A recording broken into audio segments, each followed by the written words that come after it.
Minyuri liver. They must be replenished with haste. The Benthos, a particularly violent tribe of Ondo, if I recall. A band of bottom feeders. We all lost much in the flood, but while others work to rebuild, they resort to thievery and murder. Revenge, they call it, when they prey upon your kind. But do not be fooled. They care not who they harm. Would that we had the warriors to challenge them. Finless wants love fucking chores, do you not? This is not the first time they have stolen from us, but there is no resource more precious than liver. All must dedicate themselves to the hunt. Unless, of course, we were to reclaim the livers for you. It seems a fitting payment for vital information, does it not? Moreover, one could argue that by employing Bismarck to reach these depths, thereby driving back the waters, we are in part responsible for the deeds of those driven to desperate ends by the changing climes. One good turn and all that.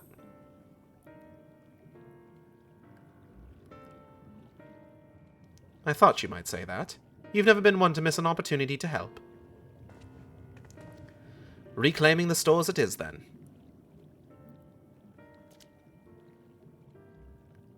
We would be grateful beyond words if you did. The Benthos have surely taken the livers back to the Flounder's floor. Flounder's floor. But be warned, there will be no shortage of guards waiting to spear intruders. Then we will have care not to draw their attention, shall we?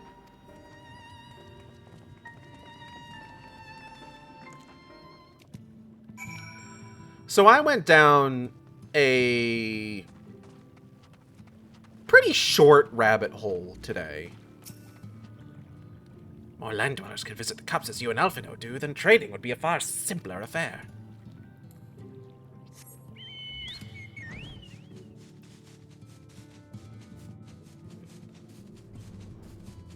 So I've been working on Wicked Game. I started the next chapter. Which I have managed to get the opening done, which I'm pretty happy with, because a lot of times just starting is the most difficult part. Bleh, excuse me.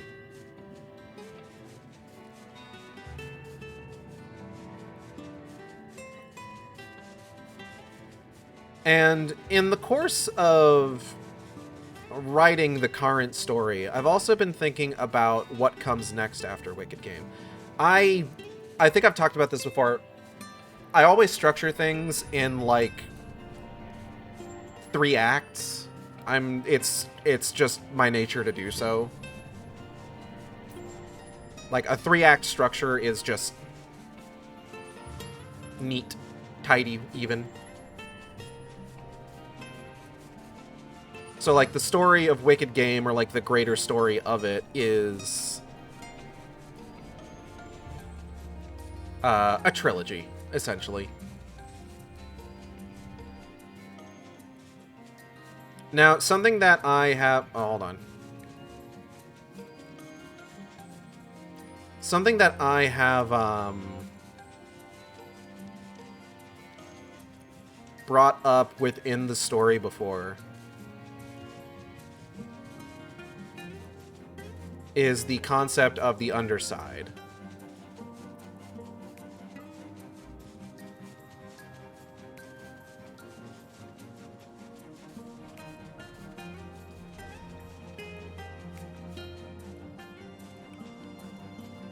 So, in Wicked Game, the actual, like, world of Wicked Game, it's basically like a big coin of land. So, and, like, on each side of the coin, there is, like, breathable air, right? And there's oceans of water and oceans of lava on each edge of it, like, stretching out for basically seemingly infinite. The underside is where the character of Avalon Locke comes from. And one thing that I have kind of determined with the underside is that it is more technologically advanced than the overside. But when I say technologically advanced, I don't want it to seem like I'm talking like sci-fi shit, right? This is still pretty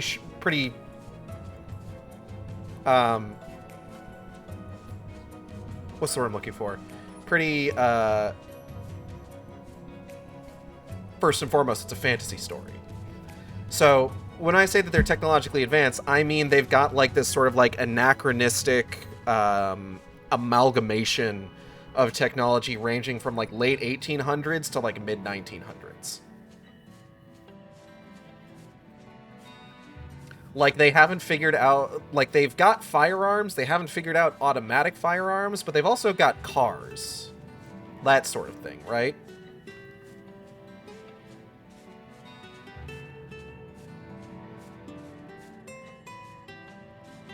Did you guys know that the first vibrators were created in the late 1800s?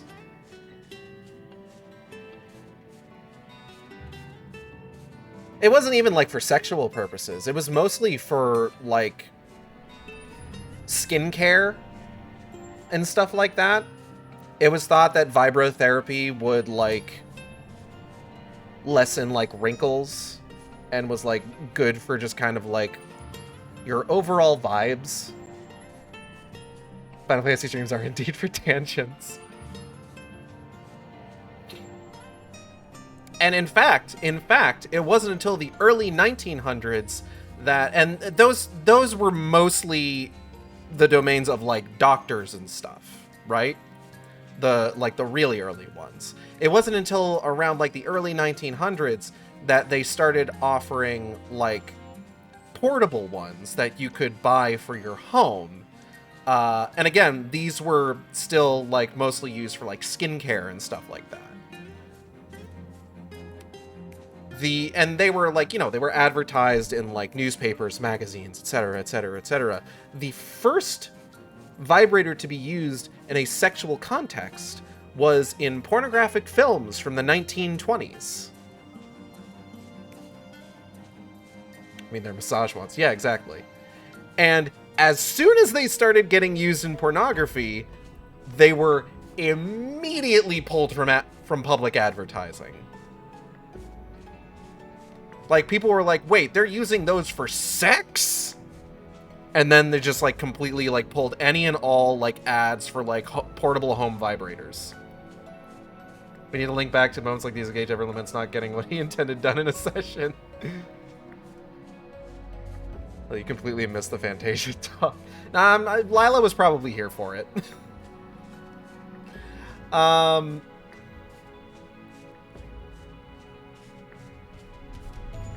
But yeah, vibrators didn't really come back into like the whole like public consciousness until the sexual revolution of the 1960s, it turns out. And the reason that I kind of went down this path is because can you imagine Tira going to the underside and discovering personal massage wands? For those of you that have read Wicked Games so far, could you imagine? And part 2 of that story does see them going to the underside, so that's something I'm gonna need to reckon with.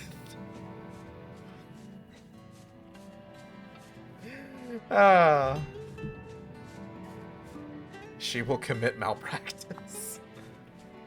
No, Zora's already the one doing that. You're specifically digging this grave for yourself. What?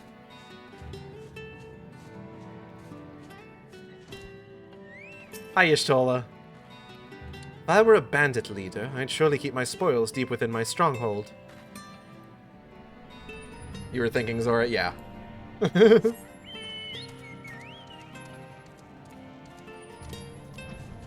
Woo! Oh, hold on.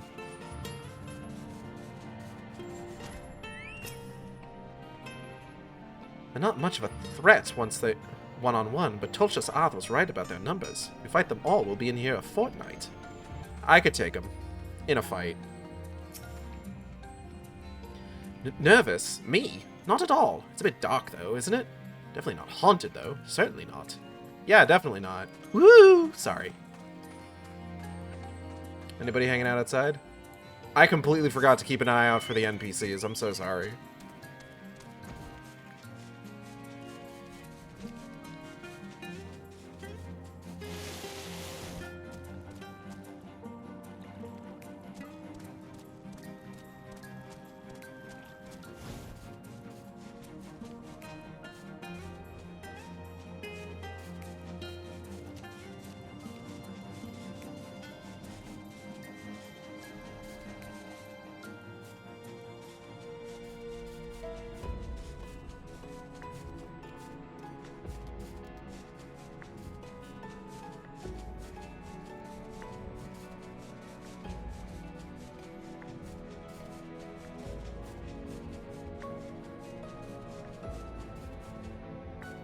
Clammy-cask. Clammy-cask.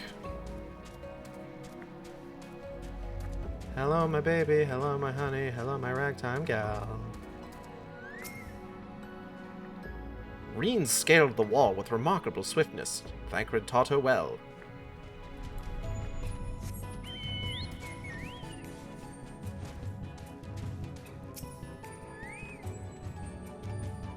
These aren't the livers, but they are certainly stolen from somewhere, unless wheat has started growing on the seafloor since last I checked. The Klampsk. Thrusting your hand into each sack in turn, you find that all are filled with wheat down to the bottom. You also find that raw wheat is unpleasantly pointy. Ouch! I take like 2 damage. Ma'am. Where is Reen? Probably up here. Oh!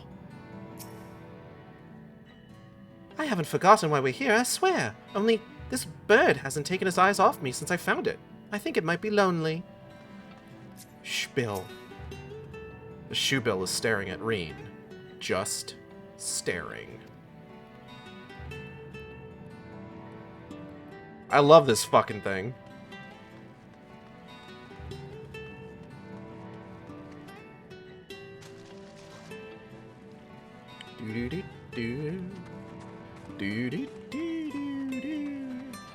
Hey boys, how's it hanging? Like a horse, I hope.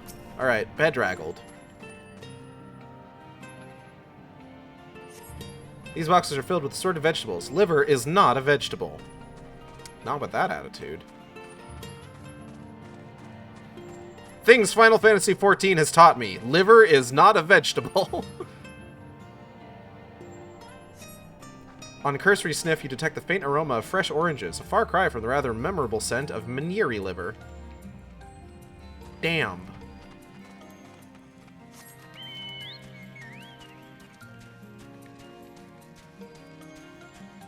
Liver is not a vegetable.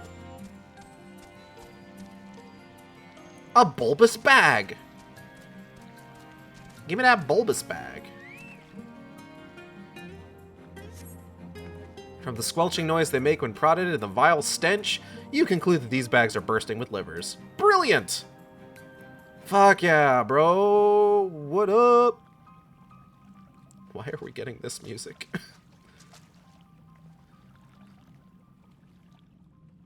Are those them?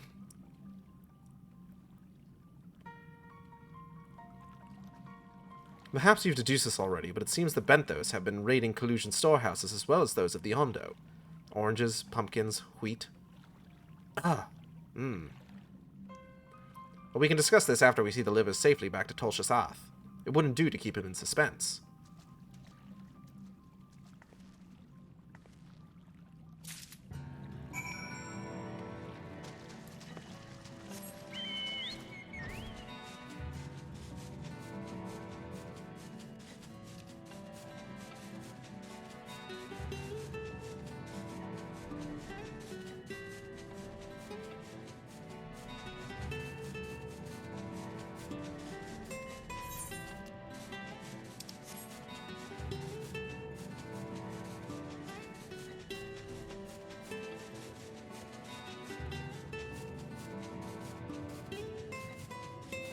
The Nutcracker is such a weird fucking, like, ballet.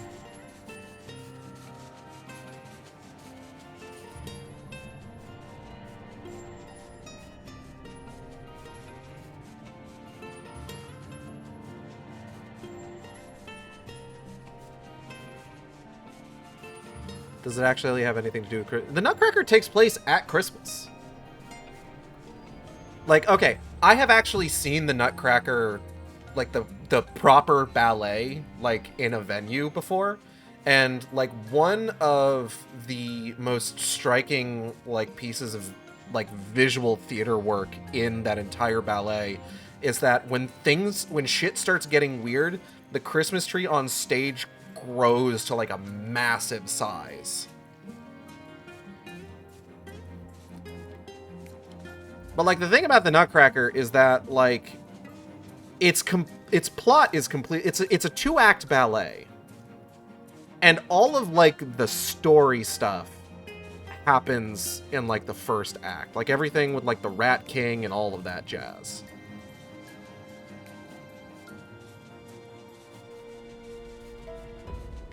Like when you get to the second act, it's basically just, hey, here's all of these like representations of world cultures that are here to dance for you, one right after the other. And it's just like, don't get me wrong, it's beautiful dancing. It's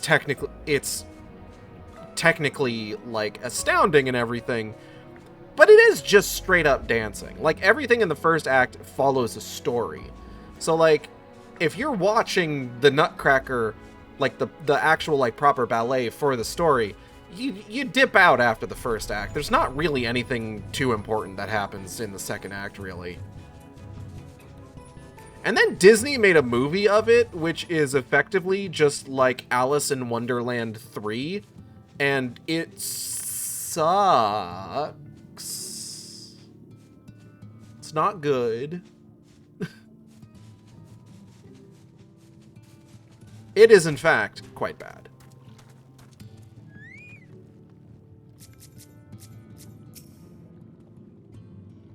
For the record, this counts as circling back to Fantasia, because Nutcracker Suite was...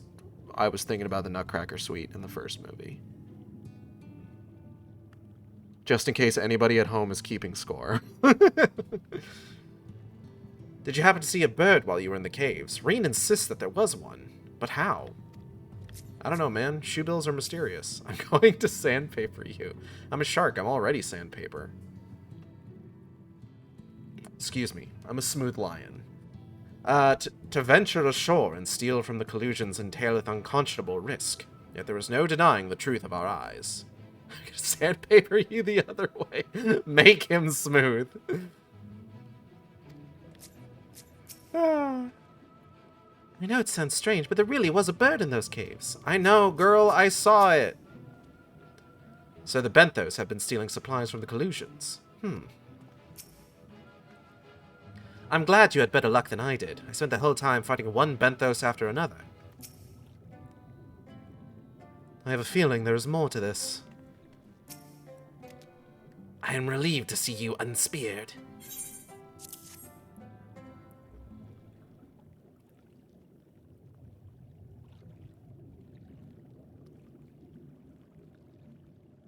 Our precious livers, I knew you would not fail. We also found all manner of foodstuffs from Kalusia in the Founder's floor. Tell me, Tortious Alf, does that seem odd to you? The fuck? It is brazen, to be sure. I'm reminded of rumors I've heard recently concerning a rash of thefts from Collusion warehouses. The perpetrators enter in the dead of night and are gone before anyone has realized what has happened. The Ulmoran army has been investigating, but thus far to no avail. Perhaps the reason they have struggled so is their quarry is up the sea. The true question, then, is what we mean to do about it. Much as I would like to proceed to the ruins without further delay, we cannot allow the Benthos to carry on as they are. If I may, I believe that the ruins are, in fact, key to the Benthos plans. Is that so? These ruins, which lie deep within the illuminated land, are a recent discovery. We have seen signs that the Benthos are preparing to claim them with all haste. We could not fathom why, but in light of the knowledge they have been stockpiling resources, it is clear their queen will soon give birth. They require space to raise their young, and food for both queen and hatchlings to thrive. Well, we can hardly fault them for that. Under normal circumstances, perhaps. But conditions in the Tempest are far from suitable for spawning, its resources barely able to sustain our current population. There is only one reason they would disregard this. They seek to build an army, and with it, revenge upon the Finless. It is not a surprise. They came to us not long ago seeking allies for the cause. We rebuffed them, of course. The suffering of others will not serve as balm to their own. Their queen, however, desires only bloodshed, and will gladly send her children to die in our stead. Completely forgot the Sahagin part of this story. It's what leads into the dungeon. If they are planning to wage war, then that changes matters considerably. Indeed. I doubt that this can be resolved without violence, but perhaps with a show of force we can convince them to see reason before the die is cast. I would rather not risk your people in the attempt. If we travel to the illuminated land, is there a way we might identify the ruins ourselves? Yes. Once you reach its depths, go deeper still. You will see a monstrous structure there upon the sea floor. That you have come to us now is the will of the Ancient Ones. They have guided you here that you may drive out the usurpers, who seek to use their magnificent creations with vile purpose. I have no doubt that they will show you the way forward. Ooh. I'm afraid that the dead do not speak quite so clearly. Nevertheless, we shall try not to disappoint. If what we seek lieth deeper still, beyond Amarot, I would call upon the assistance of another. I'm afraid that the dead do not speak clearly. I have good news, Y'shtola. Now it is drowning time. I would not care for what happened in Limsa to be repeated a world away. The Benthos know not what they do. Is it wrong of me to be a bit excited? I know the circumstances are grave, but imagine what those ruins might hold. It doesn't feel all that honorable or heroic to strike first, but if it leads to less bloodshed in the end... You need not believe in the will of the ancients to receive their guidance. Like the tide and the current, it is there always. The will of the ancients. If only it was so simple. Why do these problems always turn out to be so much more complex than they seem? Couldn't we have a simple, straightforward adventure for once? The good guy's good, the bad guy's bad, no drama or intrigue, and it all ends with tea and tots. God, if only. Urianger has a mind to call on an old friend. Though our course hath been decided, to pursue it we must needs beseech the aid of a friend. I speak of Bismarck. Pray follow me to Sullen, that we might seek an audience with him once more. Aye.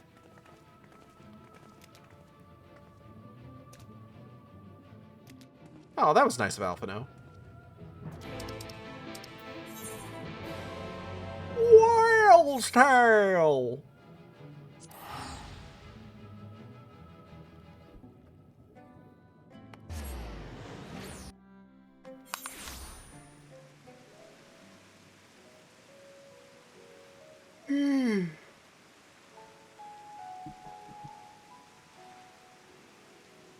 Who here has read the last chapter of Wicked Game? Void Like Dark, Darkless Void.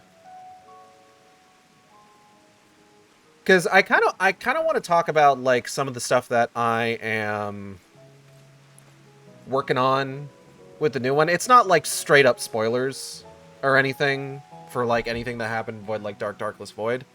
But I thought I'd ask. But I do not object to spoilers. So the major development in Void Like Dark, Darkless Void, or one of the major developments, is that our heroes have been summoned by the mayor of the frontier town in which they reside. Now this is going to be a bit of an interesting one for me. I generally try, in most cases, through one way or another, to make each chapter that I write exciting somehow. Like, I don't generally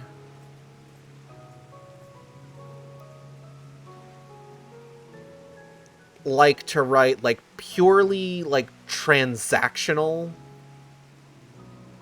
scenes, for the most part. Like, I think the closest I've come to something like that has maybe been, like, Blood of the Covenant or First Meetings. But even then, like, Blood of the Covenant had the whole thing with, like, Zora swallowing the drops of blood, and then the bit at the end with Tira smashing the glass case to grab a, like, chunk of glass. And First Meetings had the confrontations with Zadak and Brash in them. So generally speaking, I try not to write the newspaper comics term for it is talking heads, right? Like,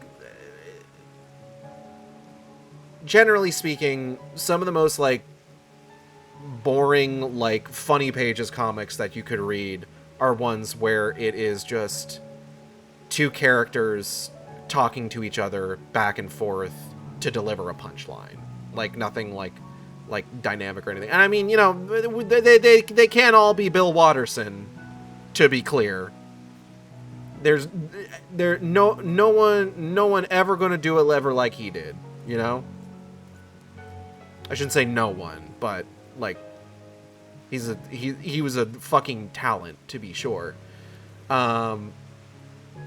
He actually had a at least one strip making fun of, like, talking head comics where it is just Calvin and Hobbes each on opposite sides of the panel just talking to each other for all 4 panels. It was very, very clever. Very clever. But, like, purely transactional delivery of information, it's not something I want to write. Like, I talked about this with...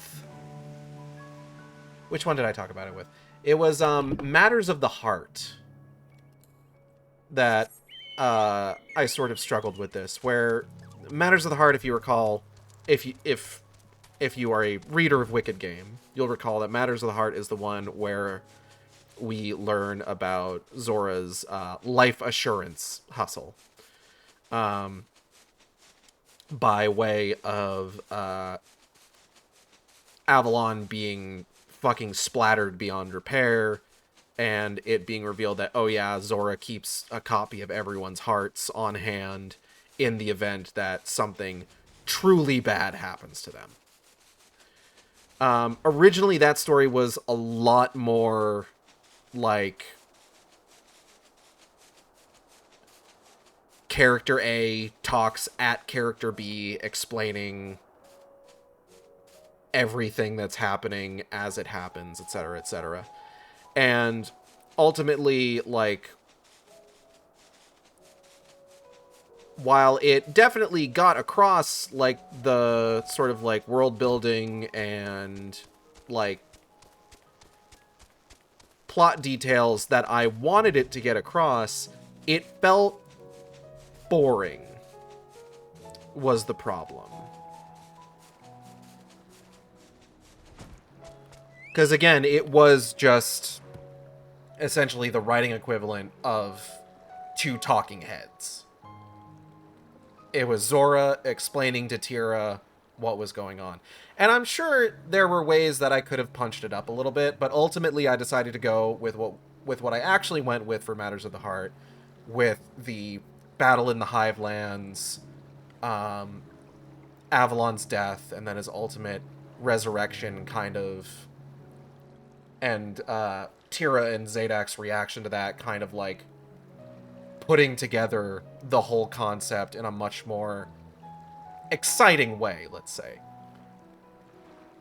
The chapter that I'm working on right now, which is going to more or less immediately follow the events of Void Like Dark, Darkless Void, is essentially them meeting the mayor, seeing what he wants to do, or seeing what he wants them for.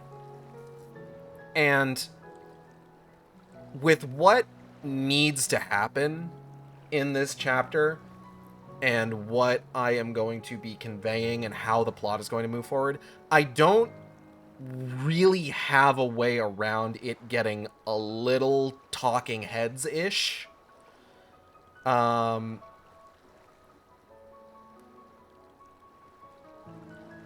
Sometimes heads need to talk. True. Once in a lifetime, at the very least. Sorry.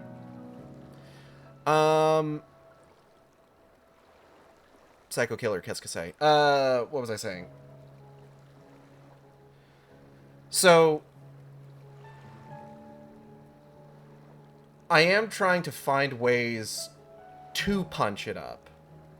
Because, like, ultimately, what it's going to come down to, in order to make it not boring, is to really make the dialogue as fun as possible.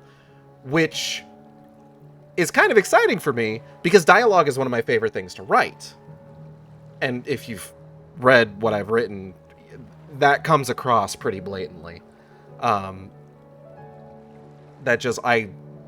genuinely love writing characters bouncing off each other. It's a lot of fun. And it's almost a curse, because sometimes, like, I get a really good idea for, like, an exchange between two characters, and then I just can't fit it into where I'm, like, trying to put it. Like, I wanted to do fuck you, fuck me yourself, coward between Avalon and Zadak since way before I even started properly writing Wicked Game. Like, that was initially, like, the scene, like, the exchange that I had initially had them do the fuck you, fuck me yourself, coward bit, was actually one of the short blurbs that I had written that got combined into a failure of negotiations.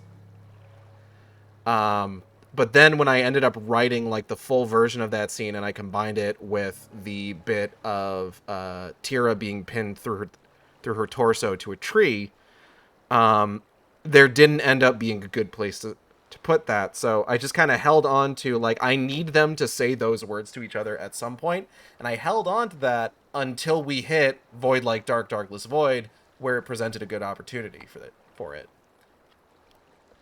Okay, I think this is a voice cutscene, so we're just going to go ahead and let this run, and I'm going to take a break from talking.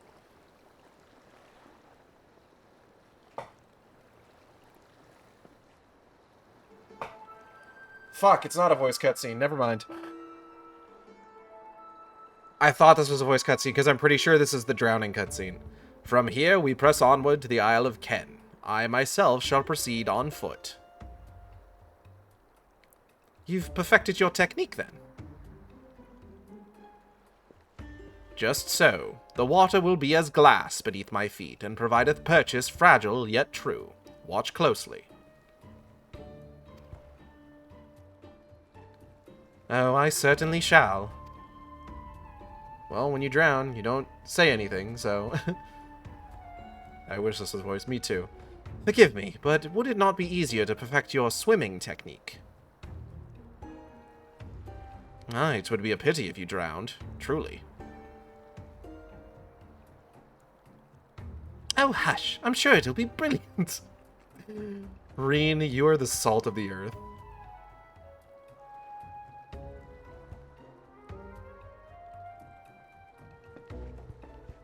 She'll watch closely. It's totally you're blind. She can see his ether. Calm down.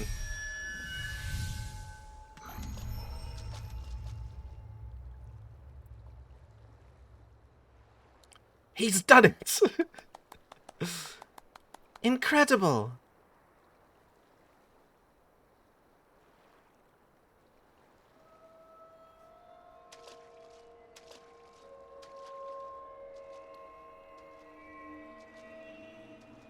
Oh, is he doing the FF14 slow walk?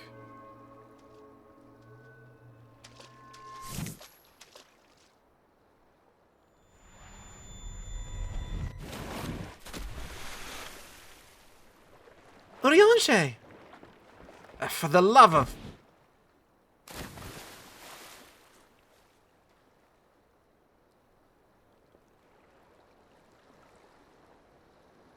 Just like that one JoJo scene. I need Urianger doing the fucking Will Zappelli hippity hop. Mine apologies. The technique requireth the purest of focus, and mine, 'twas lacking.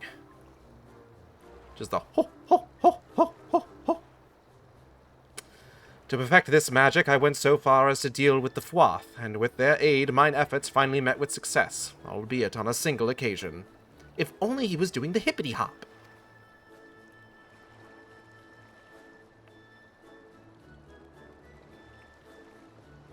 He would have been fine. His focus would be entirely on saying, hop, hop, hop. I know not why I cannot repeat it. I thought I saw you waver a bit toward the end there. Perhaps you're simply tired. Oh. Thancred?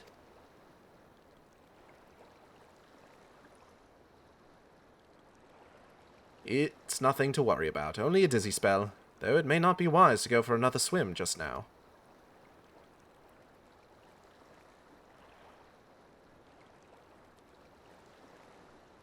Thankfully, we have an alternative. A wonderful little invention. I'm certain you'll agree. Da-da-da-da-da-da-da-da boat. That's a big boat. That is a fairly large rowboat. It's called Boat.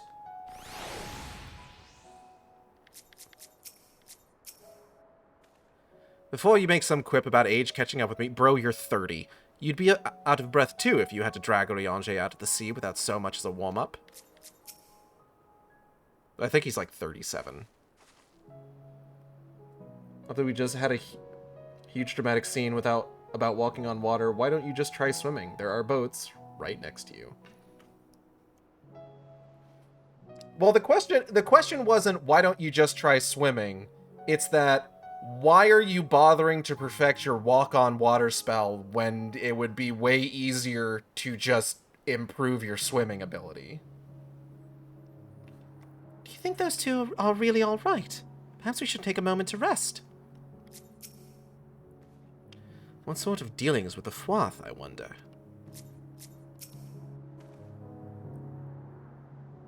I must admit I'd been keen to attempt walking on water myself, though I know what Alice would say. I'll stick to swimming, thank you very much. I'm heading off to bed. Alright, good night, Lila. Yes, but you know what's easier? Boats. I know what she'd Alice say. Enjoy dungeon. I will! I will petition Bismarck's aid on our behalf. Let us pray my diplomacy proveth more effective than mine experimental magics. I'm sure it'll be fine. It's a fun dungeon that I didn't remember until just now. I thought this one was during the main MSQ, honestly. I'm gonna be on it. I'm gonna be so real. You speak with the voice of the king, little neighbors. I will not deny you. As before, if you seek what sleeps beneath the sea, I will be your guide. Thy kindness is as boundless as the depths, Serene One. Before we depart, however, I would ask a favor. After our last flight, I found many creatures clinging to me. I am itchy. Remove them, and I will take you below. With all haste shall it be done.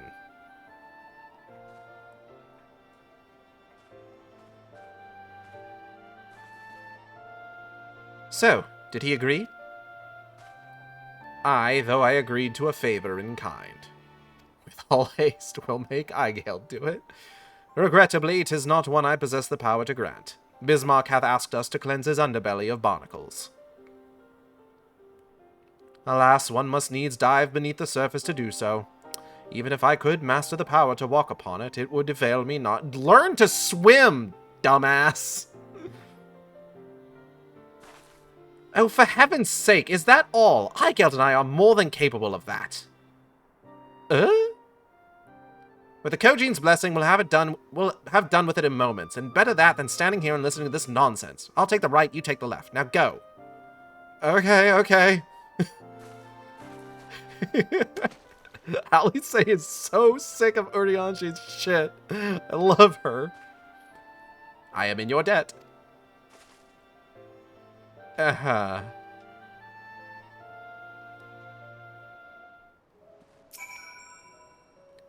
Yes, I'm perfectly well recovered. Thank you. It's a minor miracle that we accomplish anything at all, wouldn't you say? Psst, I think Thancred's embarrassed. Mine apologies. This venture hath not proceeded as smoothly as I had hoped. None of us is much of a match for Alice when she's like this. Aside from Y'shtola, perhaps.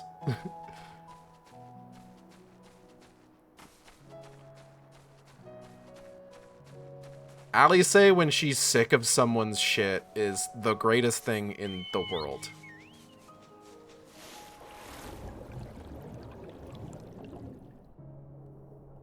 Barnacles. Barnacle.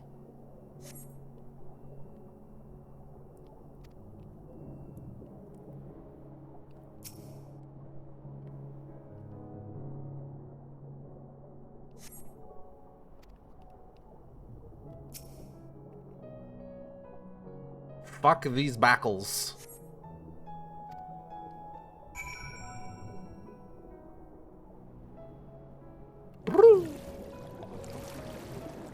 Paru.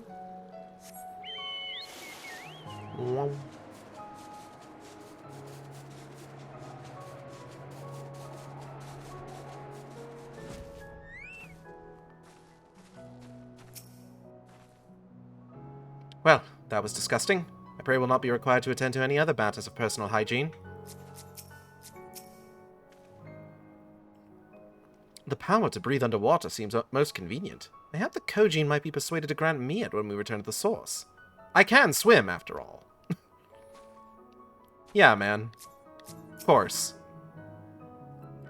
Would you please keep an eye on Thancred and Urianger? I'm still not convinced they're all right. Apologies for sitting this one out, but it did seem more appropriate for those of you with the Kojin's blessing to handle it. I take it you've finished. Thine efforts are most sincerely appreciated. I will inform Bismarck that we may depart without further delay. I wanna leave. I wanna get out of here. Wow! Much, much better. Thank you, little neighbors. I remember a long time ago, another did this favor for me. After the flood, when I chose this spot for my slumber, he came and made a home on my back. Ken was his name. When I grew itchy, I stirred, but he was not afraid. No, he asked me what was wrong. I told him of the creatures clinging to my belly, and he dove into the water. He helped me. He was my friend. He told me he wished to live in peace, away from his people and their wars. This I understood. I treasured our time together, brief though it was, brief though it always is. But I remember him, and how he laughed when we flew. I remember when he slept. I too slept that day, and many days since. But the light fades and the darkness returns. Ken sleeps, but in memory he laughs, and together we fly. And I am here. I am awake. It feels good to speak and to be heard again. A shame others cannot understand me. If thou art willing to learn, I would gladly teach thee the language of man.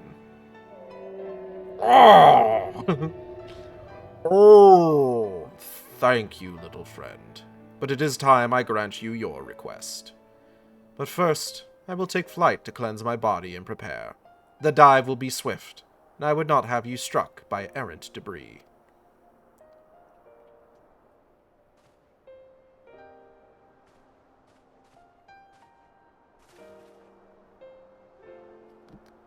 So this island was named for a man. How easily the past is forgotten. He passed not even 100 years ago, yet the truth has slipped from history, like so many grains of sand. Might I have some explanation of what he just said, or shall we all stand about making vague and mysterious allusions? While he maketh ready to deliver us unto our destination, Bismarck bade us wait for him on the shore of Kaluja. That's all. I feel as though there was more to it. Indeed there was, but it hath no bearing on the task at hand. I should be glad to share the rest with you anon. Smile. Fine. Later then.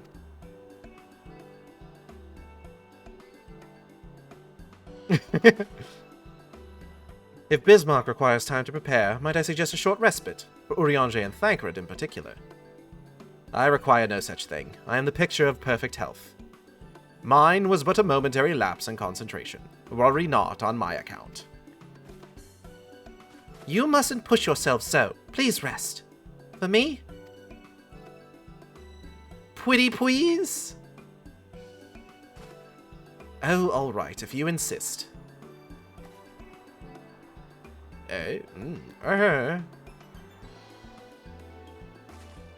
You too, Eigeld. You've been running yourself ragged. I feel fine.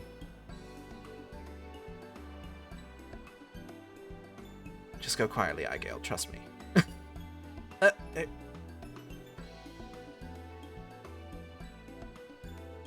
Okay. In that case, I leave the old men in your care. The rest of us will meet you at the Split Hull anon. Bah.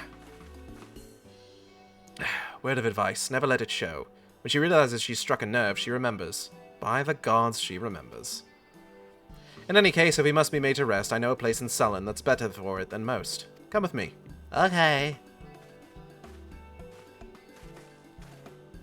Old men, they're in their 30s. They're not even middle-aged.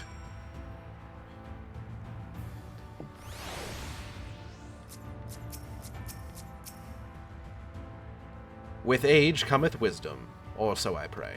Yalmit? Ma'am? Did you even thank the artisan at the Iron Bellows who... Did you even thank the artisan at the Iron Bellows who repaired your fishing rod? I thought as much. Wait here, I'll bring some dried fish that you can take there as a token of thanks. Ooh, you're in trouble. May as well have a seat. We wouldn't want our elderly knees to give out. I'm gonna fucking this game.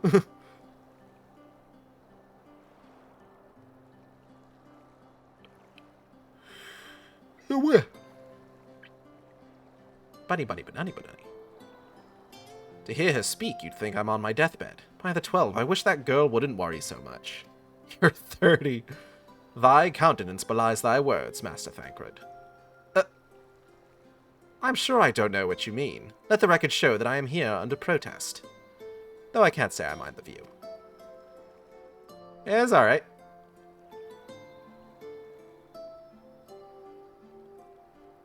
Very Orpal. And if the abundance of anglers is any indication, even an amateur might land an impressive catch. Shall we try our hands at it? Yeah, but I'm like really good at fishing. Help! Someone! Quickly! Oh. Hey, bro. Hey, my bromide. What's up? It's Nightshade. We was attacked on the road from the Crystarium. Barely escaped with me life. I suppose we might have predicted this. Smile.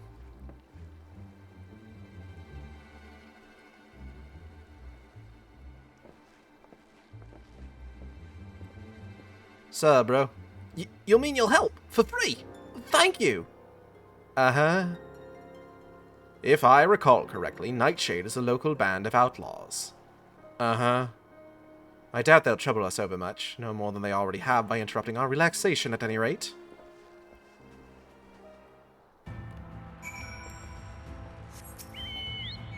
Oh, hold up. We was ambushed! I ran, but my friend, he weren't fast enough! Don't worry, I got it. Your girl is on the way.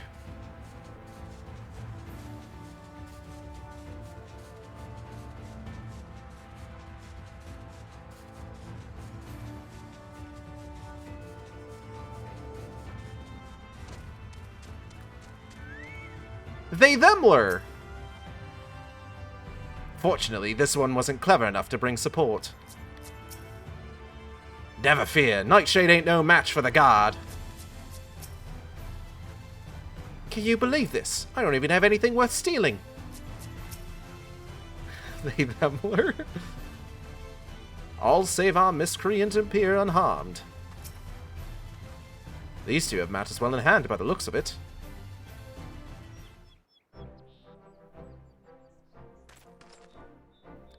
I'll not forget this kindness. May we meet again. Bye.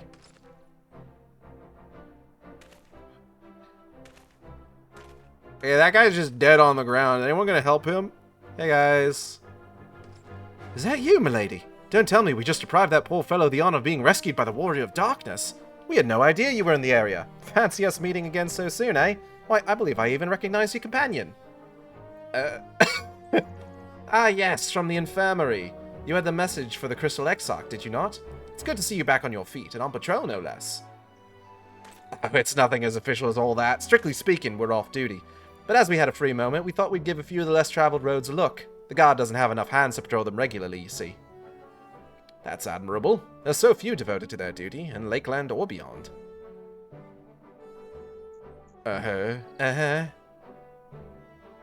Well, we've been talking about it for a while, and neither of us is satisfied with just seeing out our service.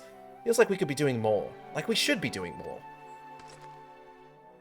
It's all about having the will to help your fellow man, and the resolve to see it through. I remember you, the excitable one.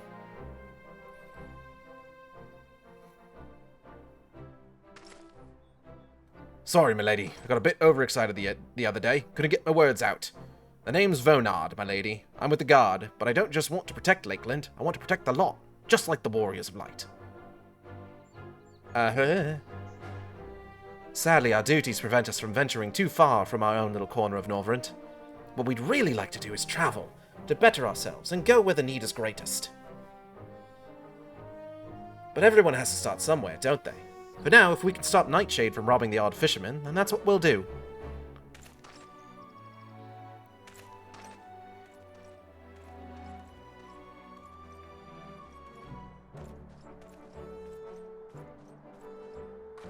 Well, well. Future heroes of the first, do you think?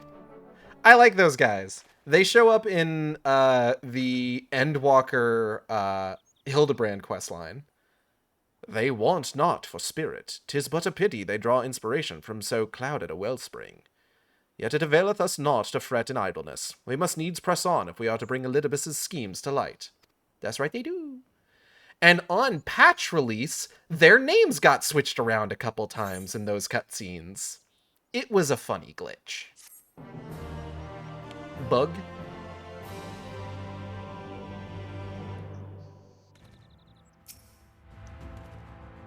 It pains me to think that the men with such pure intent are being made to serve Ascian ends, however directly. But they're right. People need heroes. Beneath the surface. Without purpose. Every time some new, like, Five Nights at Freddy's thing comes up, and I have to sit through the cycle of people being like, hey, you guys remember that this dude, like, donates his money to, like, the shittiest politicians imaginable, right? I always think about that, like, story that I started writing entirely in bad faith. I went back to reread it the other day and entertained the thought of maybe finishing it up and properly publishing it. And I remembered that, like, oh yeah, I came up with the idea of, like, a fake mascot horror villain whose name was Aberdeen Sloan, and it's just like, that is the coolest fucking name I think I'll ever come up with. Oh boy.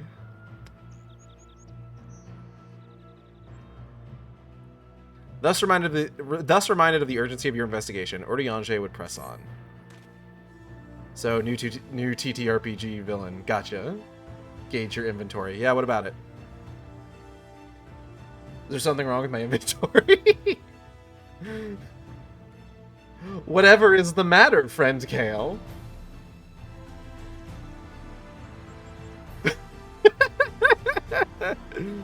It's fine. Though our respite was cut short, I dare say we are all eager to avail ourselves of such knowledge as the ruins may hold. Aye, and I doubt further contemplation of Elidibus's machinations will be conducive to relaxation. We may as well make for the split hull now. Da-da-da-da-da-da. It's fine.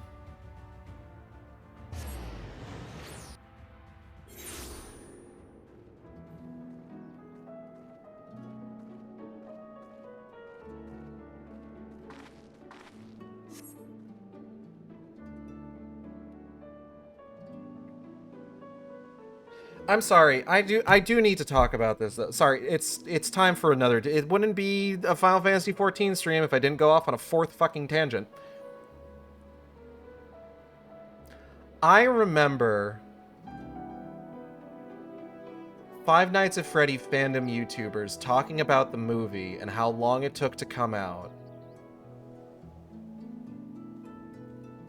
And being just like, Scott wouldn't have made this movie go through so many rewrites if he didn't think it was incredibly important to make sure that it was as perfect as it could be for the fans. And, like, that movie had 3 writers, including Cott Scothen. It is very funny to think about the way that people talked about that. And we fast forward to Five Nights at Freddy's 2. Cott Scothen is the only writer on that movie, and it is worse than the first one.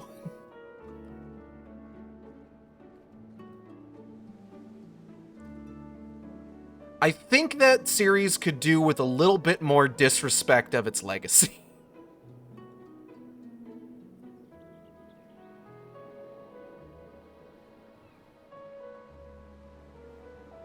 I'm just saying. I think that series could do with a little more disrespect. Absolutely. Steel Wool should make the next game absolute fucking abject dog shit that completely spits on everything that came before it. Without a doubt. I have no respect for that series' legacy. I'm sorry.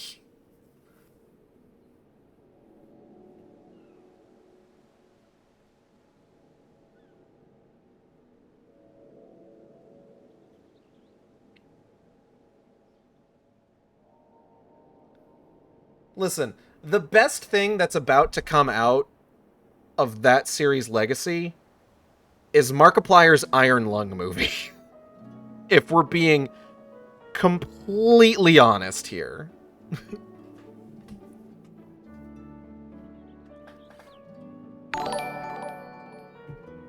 This Chimera is now following. Lucas, is that you? Hello. I was shit-talking Five Nights at Freddy's. How are you doing? I mean, there was a hot hi follower. Hope so. I'd hate to know someone else took my pen name. Whoa. Did you make a secondary account? Oh, because you wanted to get back into streaming, didn't you? Delina? Are you here to encourage me to, like, actually... Oh, you're here to give me something. I'm going to get back into streaming when I stop coughing.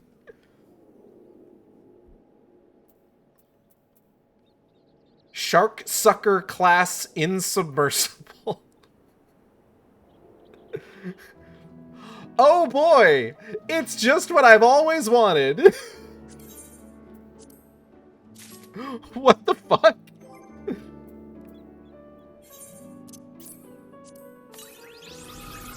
I can now summon the Shark Sucker. Thank goodness.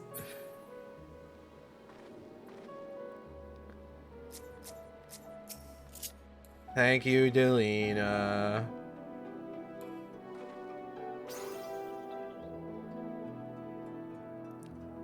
It's just what I've always wanted. It's perfectly right. It's just what I've always wanted. A Christmas delight.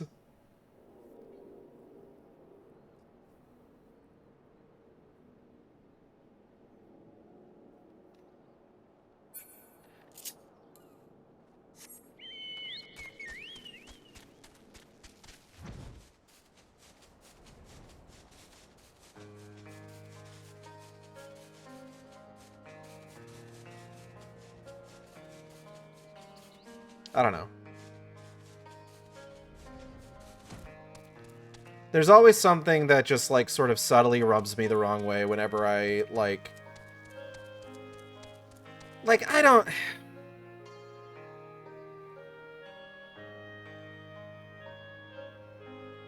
I don't know. There's a part of me that feels bad, but at the same time, I don't feel that bad. I got it from Occult Crescent, I just couldn't throw it away. You can put it to better use. This is a shark that's ready to get sucked. Anyway. I don't know.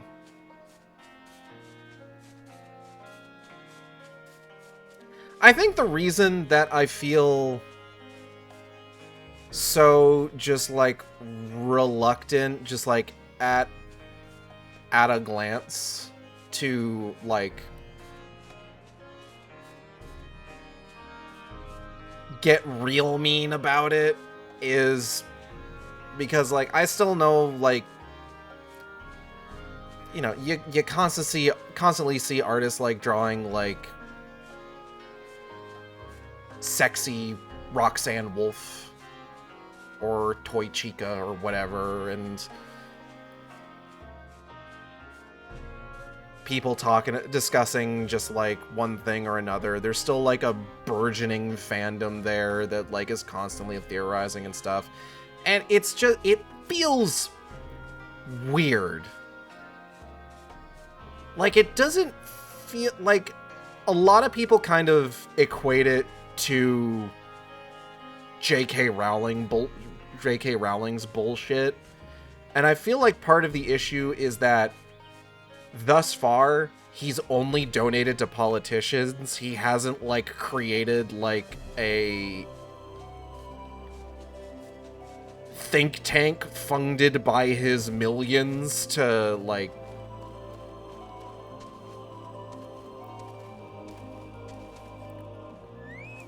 push really damaging fucking... what's the word I'm looking for? Legislation or anything. Not quite. I wouldn't even necessarily say, like, here's the thing. It's definitely within the same ballpark. Like, I would, if Five Nights at Freddy's as a franchise was struck from the earth as an act of God tomorrow, I would not feel bad. Is kind of the main thing.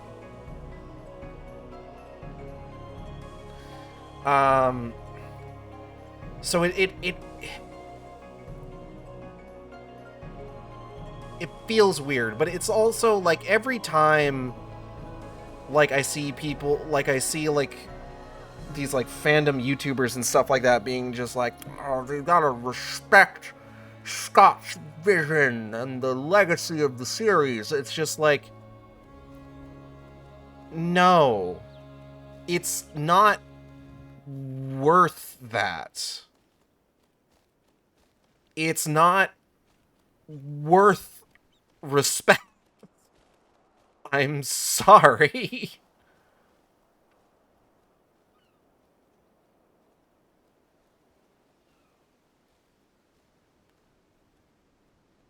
I don't know.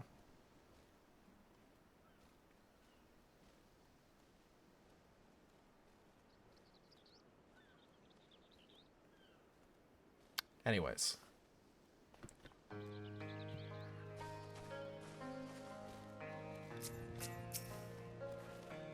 What vision? I don't even think they know, honestly. The people talking about it, I don't even think they know what it is. Quite frankly. Perhaps we ought to have clarified what Bismarck meant by a short while. To his mind, our whole lives might be as the blink of an eye. What's keeping Bismarck? Surely it doesn't take this long to shake off a few loose stones. You arrived rather early. Are you certain you did as you were told? Oh, she's gonna scold us. We rested, didn't we, Aigeld? So, how much of a respite did you actually enjoy? Half a moment's? If Naftum is based entirely on the premise that Scott has some grand secret that he's waiting to tell us. All are present. Now we need but await Bismarck's coming. And he just doesn't. Twoo.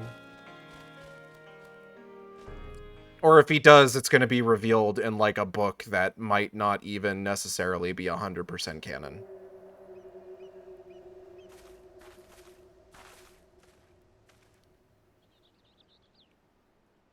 "'Tis time. Pray make ready."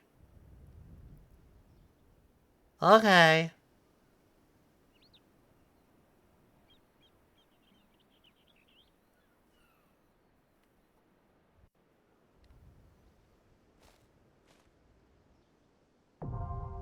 Anamnesis Aniter, now accessible.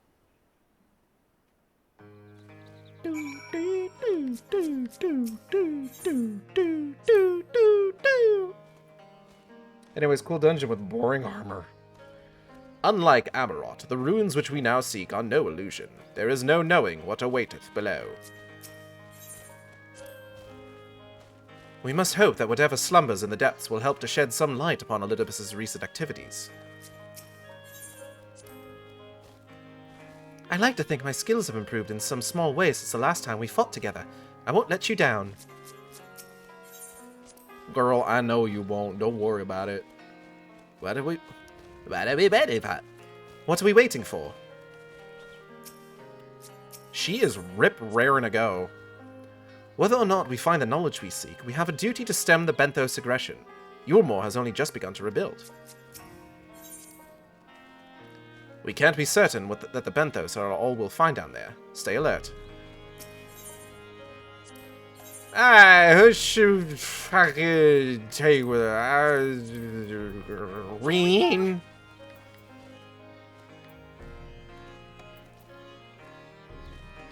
Riange? Alice. Let's go. Buck.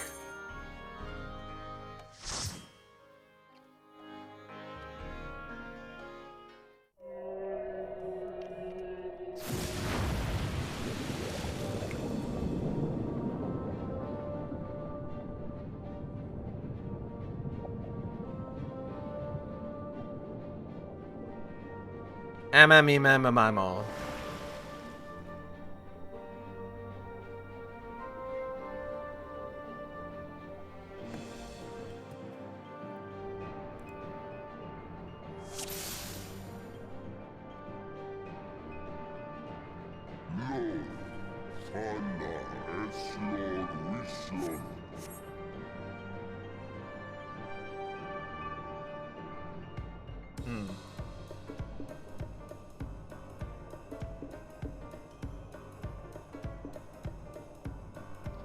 I gotta be right back.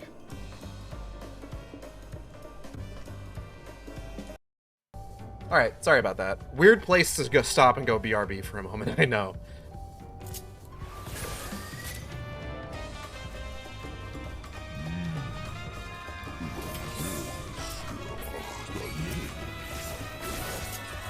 A French zone. Oh, trench. Okay.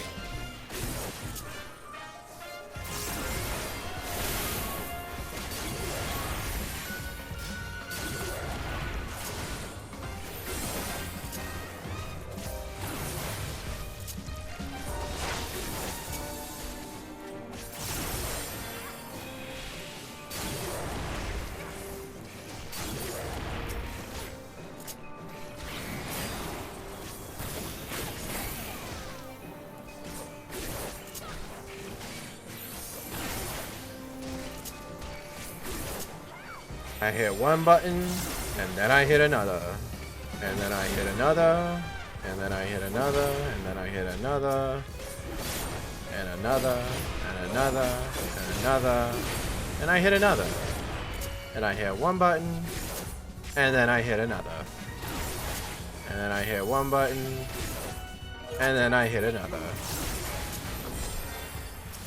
And that's the MMO experience, folks.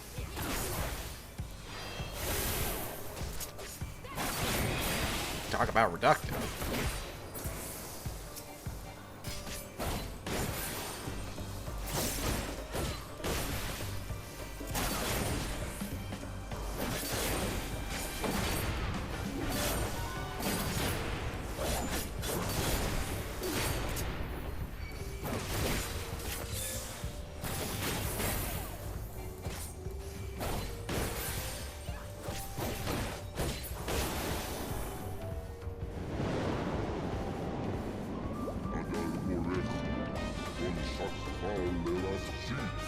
You said it, I think.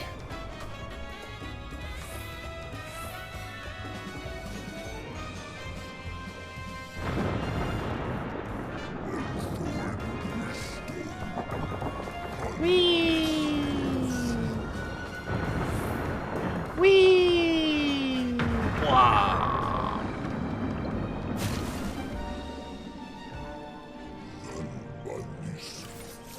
Love that all these mob models are from Eureka.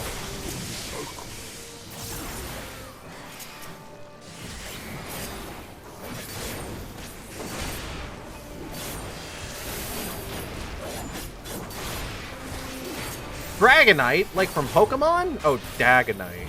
Excuse me. French Dragonite. Mais oui.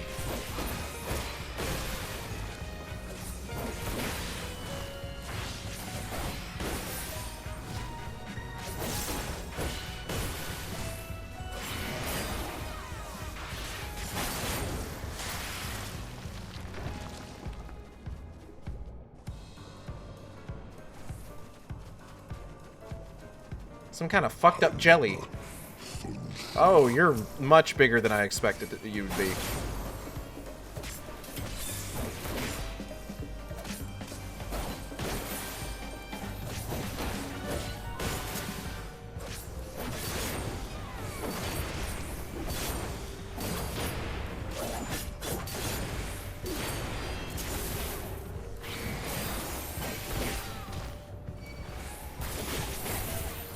Remember Goldie saw this thing and swore because she hated it in Eureka.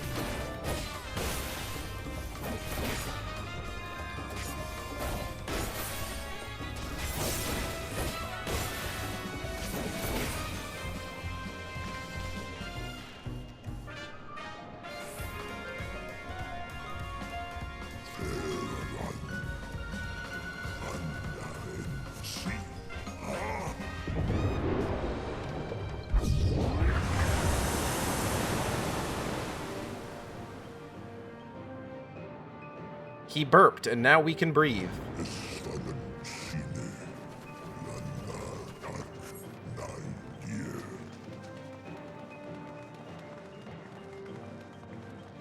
This place looks cool as fuck. Is that a fucking meat T-Rex?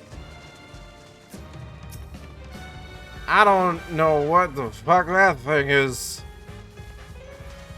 What is that? Your guess is as good as mine, girl.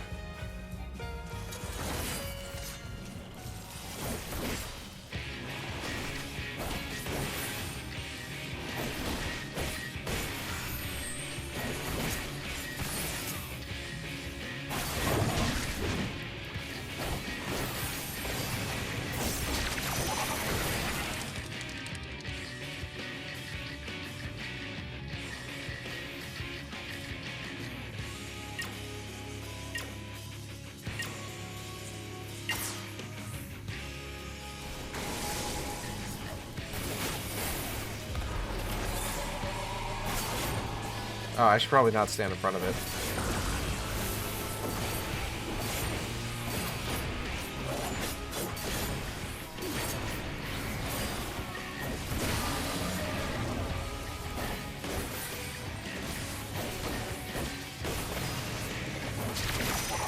Oh, there's another one.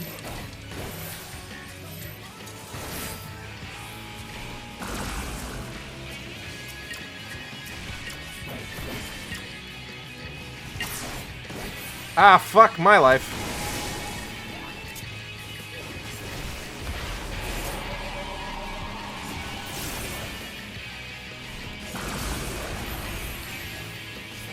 I love this fucked up whatever it is. Fucking thing 1 and thing 2 ass motherfuckers.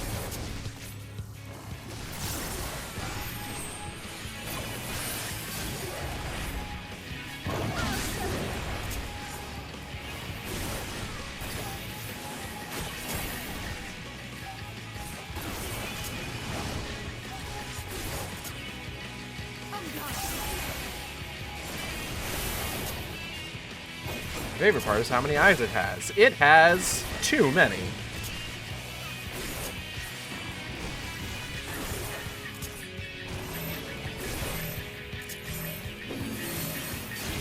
And I'm not sure that any of them are in what nominally appears to be its skull.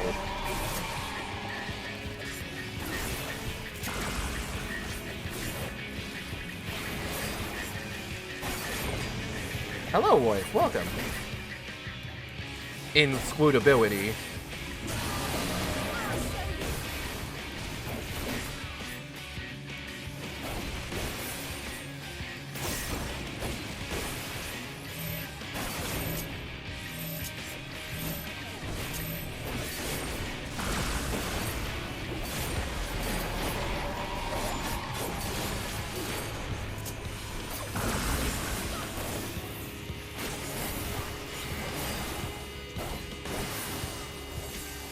Long hair that seems to be looking at the camera. Oh, it's got legs on the back, too.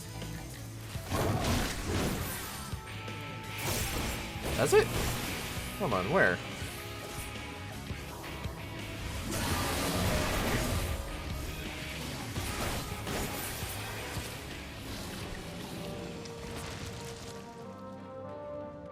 Oh, I gotta get a closer look at this fucking thing. Nope, nope, there it goes. Never mind. They might just be tentacles. It's possible. They were bent just like legs. It's true. Nothing bends quite like legs. Fucking squibs.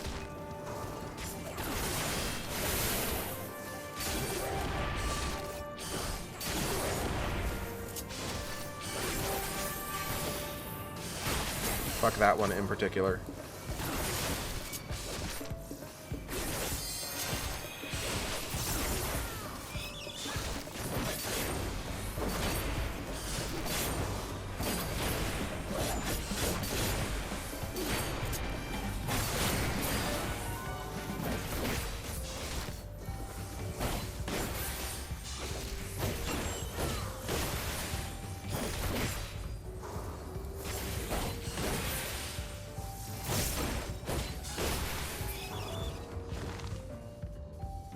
I need to find some, like, noir movies to watch.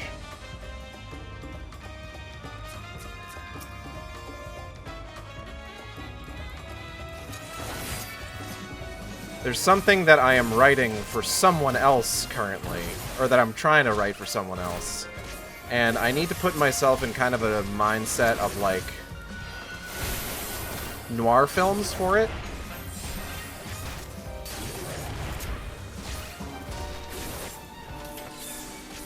But I think I've only ever seen a single noir film in, like, my entire life, and it was in one of my film classes. So I've been thinking about, like, what I could watch for that particular vibe. I think Maltese Falcon? Actual noir film's not a funny thing trying to be a noir film. Yeah, no, exactly.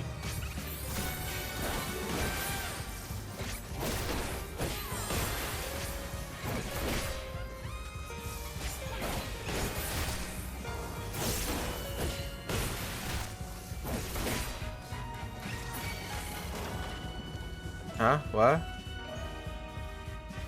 What-oh? Because the latter we can just replay Hildebrand. Well, we can't yet. We have to wait until the storyline's done before they'll let us replay it.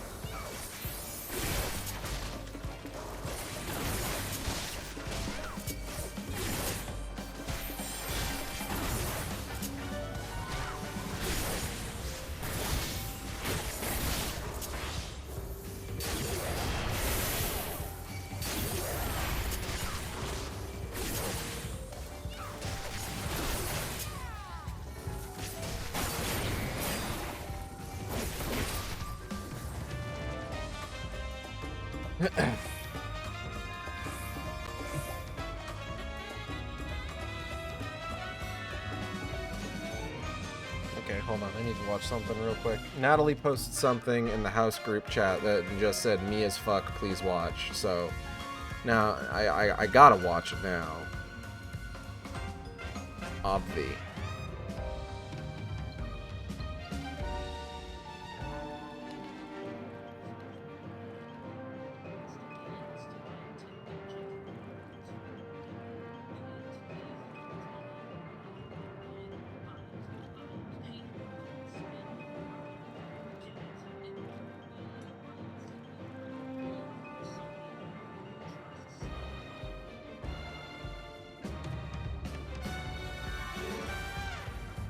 Earlier today, some nutjob went to a friend's stream specifically to shit on the game he was playing and start a weird speech about how Nintendo was evil and we shouldn't support them. I had to ban them from the channel eventually.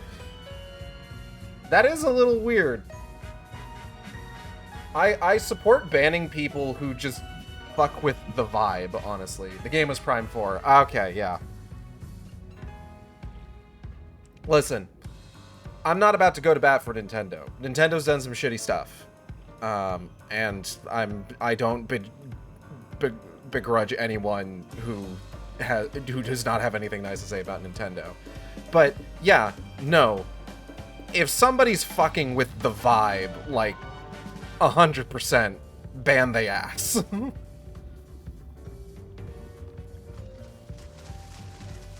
It's what did co-host call it? A broken stair policy.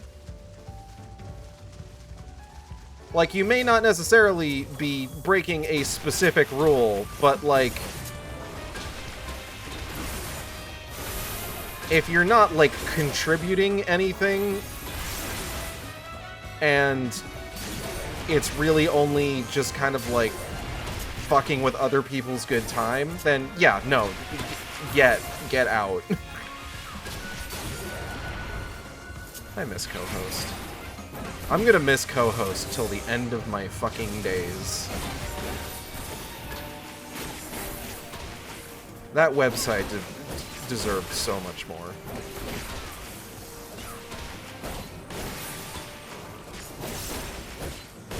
Time with someone not liking a thing or a publisher, don't start preaching people that they need to stop enjoying it. Like, geez. Yeah, no kidding. And I liked Prime 4.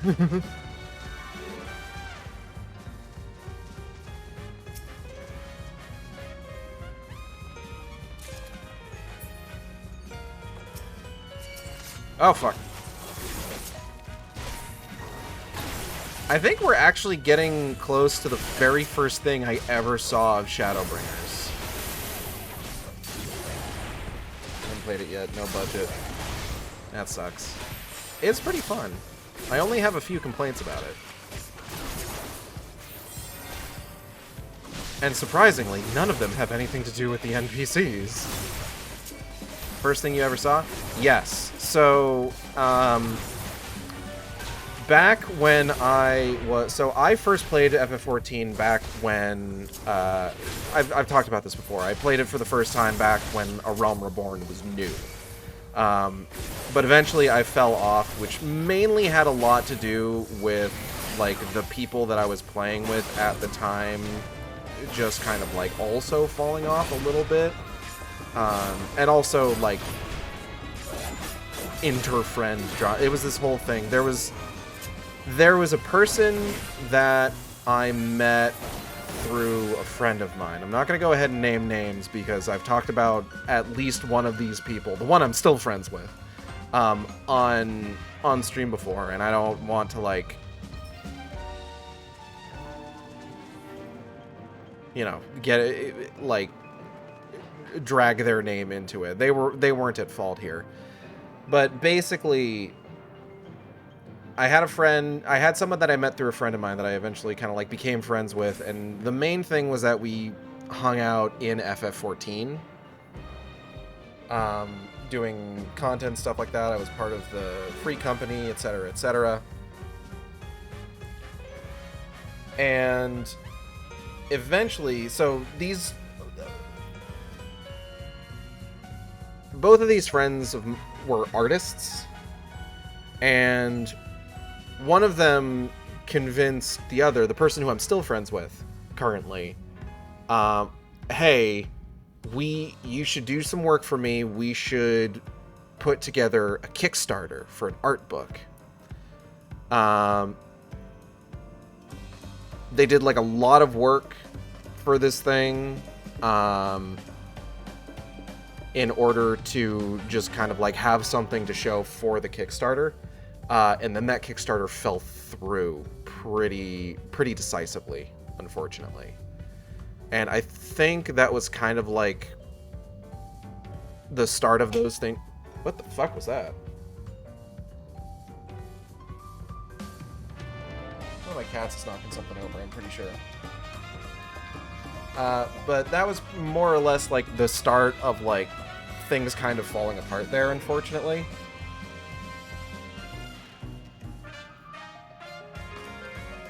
Where like I think it was just kind of this thing was just like I'm not privy to like the exact details, but I think the person who organized it, I think it felt like they grew a little bit bitter after it fell through. And it just kind of like they kind of brought that energy to a lot of things, and it sort of like made things like not fun to interact with, as you can probably guess.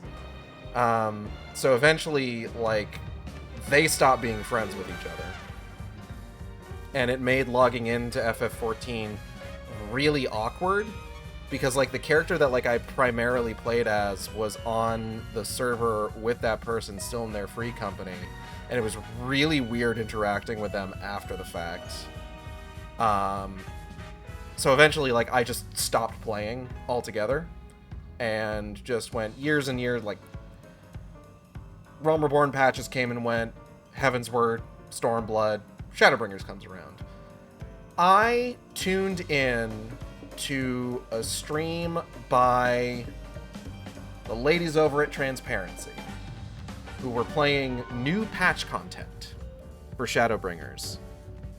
And there was a particular, I think it was the boss fight of this particular dungeon and a cutscene that followed that I saw.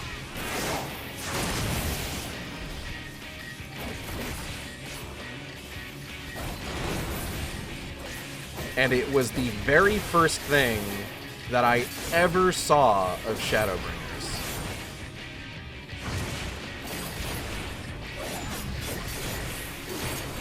And it wasn't what ultimately convinced me to get back into the game. What ultimately convinced me to get back into the game was the fact that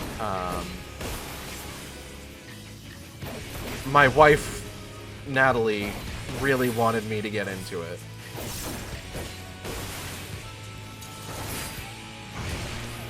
Oh, shit.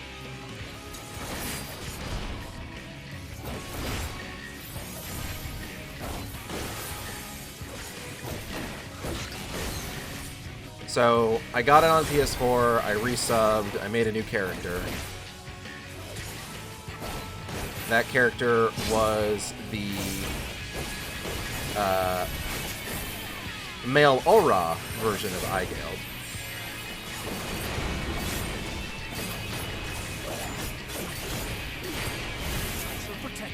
I can't remember if I did that as a free trial thing. I don't think I did, because my account had already, like, experienced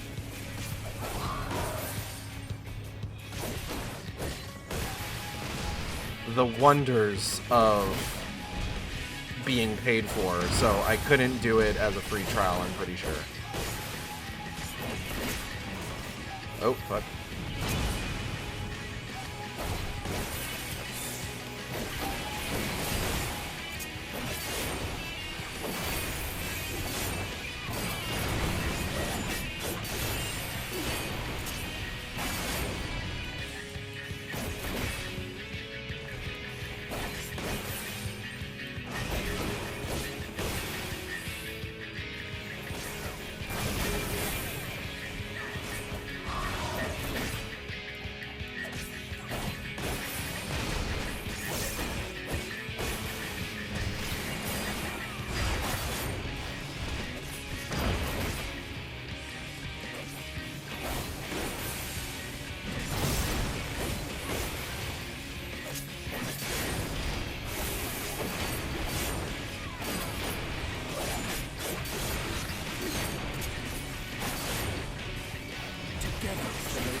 first thing I saw of the game outside of trail screenshots was one of the second Coils fights.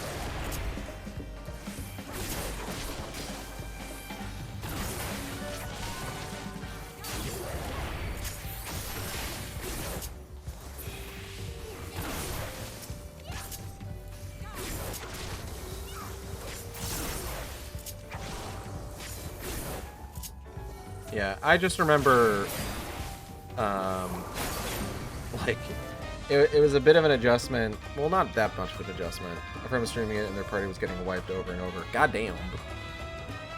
It wasn't that much of an adjustment, but I remember, like, getting back into the game and then, like, I forget what I wanted to go for. I want to say I wanted to get, like, the rogue class. And I was asking just like, okay, so if I wanted to get like the second level of it, like what else do I need to train? Because I was so used to like the way that like upgraded job classes worked in the original version of the game.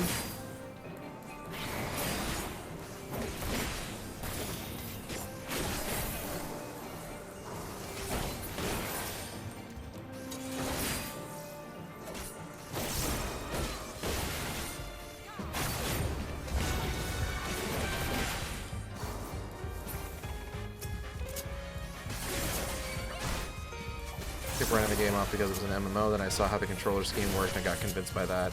Yeah, I was really happy to find out that it was compatible with controllers, because I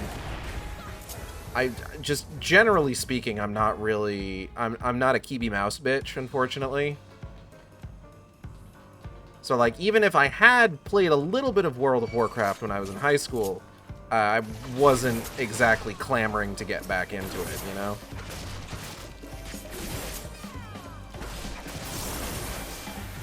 If the game didn't have a good controller gameplay, I wouldn't be playing it. Same. Like, when I started playing it, just like immediately right out the gate, I had an Xbox controller for it.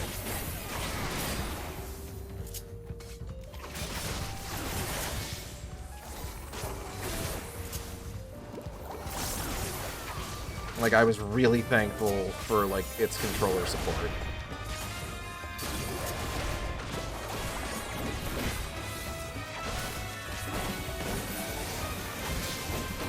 Use an XIV controller too, I think.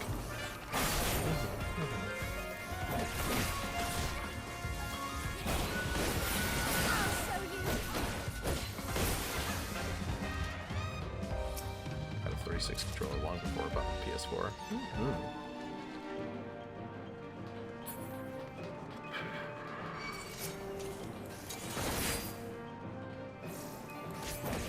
We're gonna fight this one, right? Yes? Okay, cool.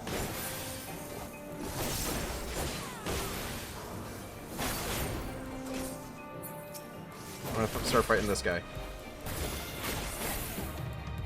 Oh, you guys are going over there. Okay. No, that's fine. That's fine. I don't... It's okay.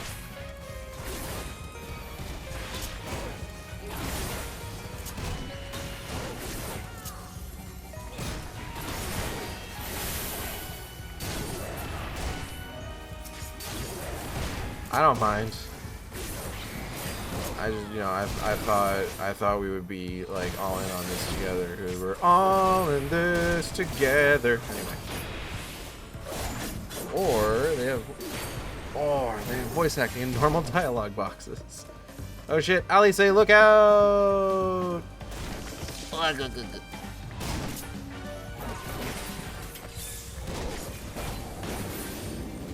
Yeah, the story presentation was like a big part of it too.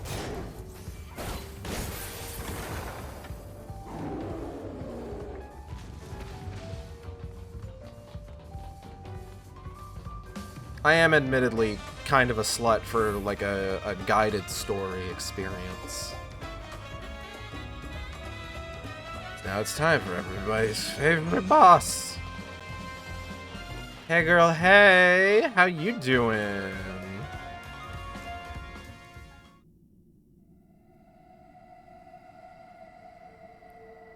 Now people say Realm Reborn is a drudge, but at the time I didn't even care. I was just loving the way it presented itself as normal Final Fantasy. Yeah, no, for sure. Merciless Matriarch, Rookshious Deem, Fish, Titty, Grandma! Ah, she's not that old.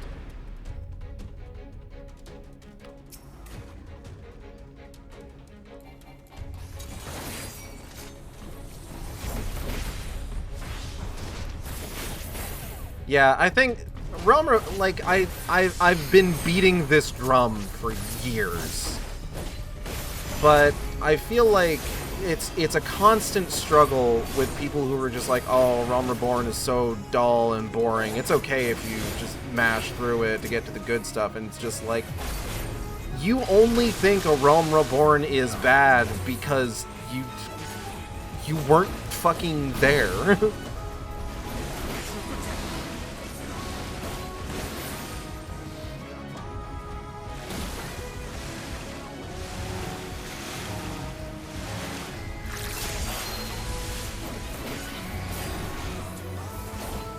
You only think a Realm Reborn is bad because we have all the stuff that came after it. Oh, fuck.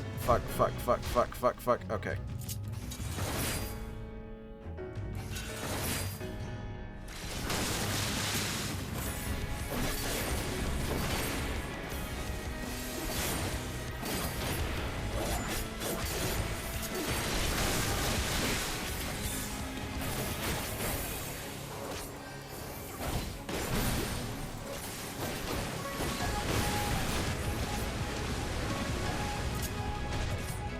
Alright, everyone ready?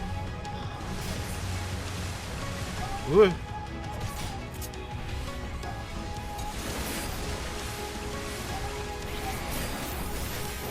Still like Realm Reborn a lot. Not my favorite, but still. Yeah.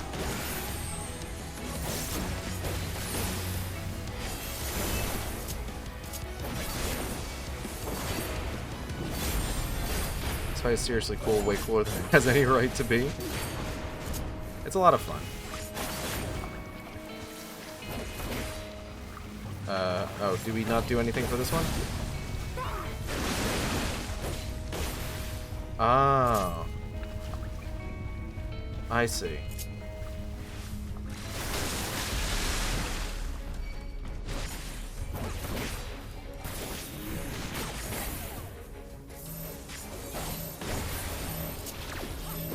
I accidentally hit something I didn't mean to.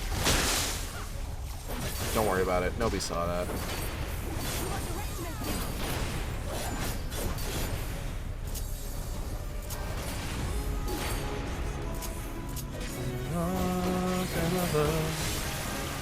I saw the Heart of Light.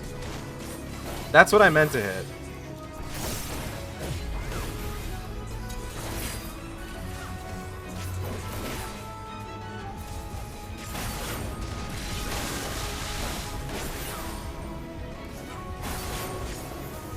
Maggie, what are you doing? It's causing a ruckus.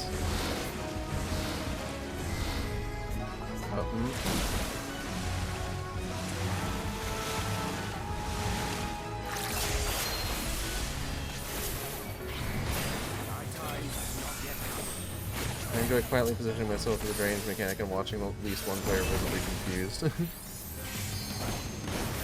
That's fun. Get his ass. Get her ass. Excuse me. Green.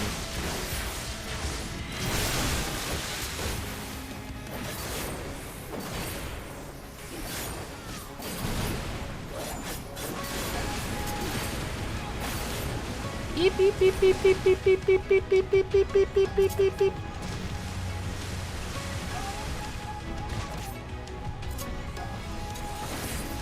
Unusual amount of monster kits in today's stream.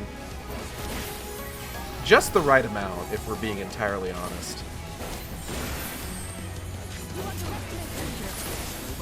It's a shame Zilla's not here for it.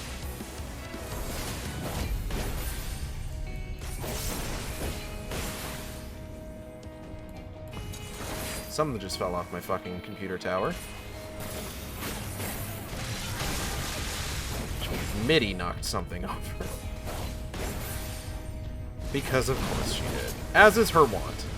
She's allowed.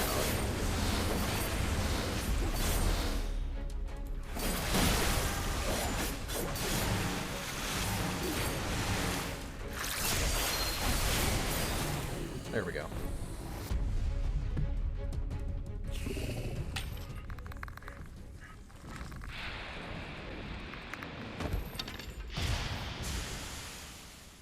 What?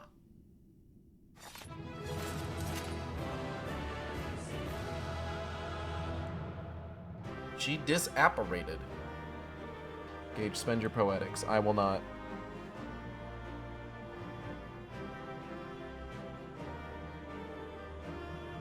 I obtained an unknown card. Do I have that one already? I don't.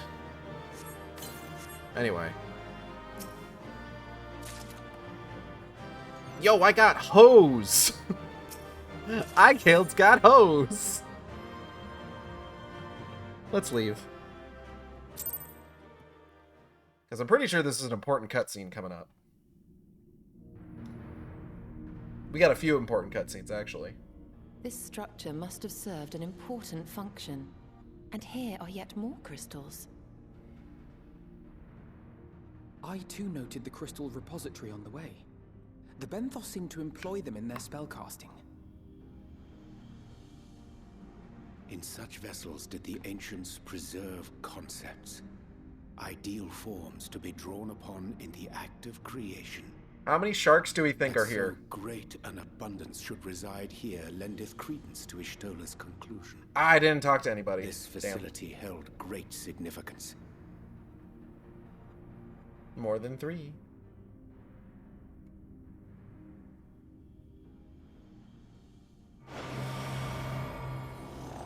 Buh?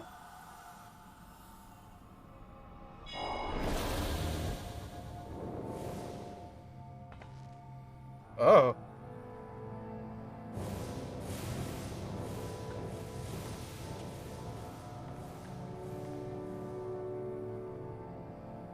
A conglomeration of ween wounds.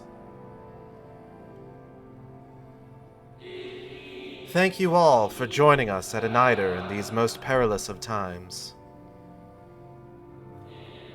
By the summoning of Zodiac have we been granted a reprieve. Yet immutable as the laws he has woven may seem, they will not serve to forestall our doom.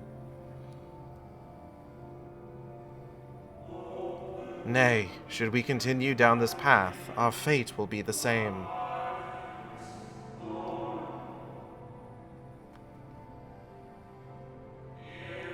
I said as much to the convocation, of course, but the stubborn fools turned a deaf ear to my warnings.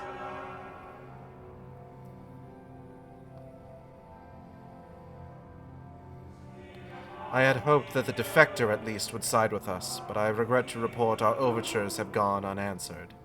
Defector, huh? Whither tend your thoughts, Venat? Where you lead, we will follow. Whomst? Who could that be? Doesn't sound too important. I shall not speak ill of the convocation. They too seek only to secure the future of our star. Yet it is plain they will not countenance a permanent solution. That being the case, we must ask ourselves a simple question. Are we prepared to pursue our chosen course, even should it mean suffering the eternal condemnation of our brethren? Which defector? There's only one. If so, I see no further reason to demur. Is it Fandaniel? Because it's Fandaniel, when then we dodged a bullet there. I don't think he was a defector at the time, but we'll get to Fantasy Daniel in a bit. Let us bring forth the light that shall ever after keep the darkness in check.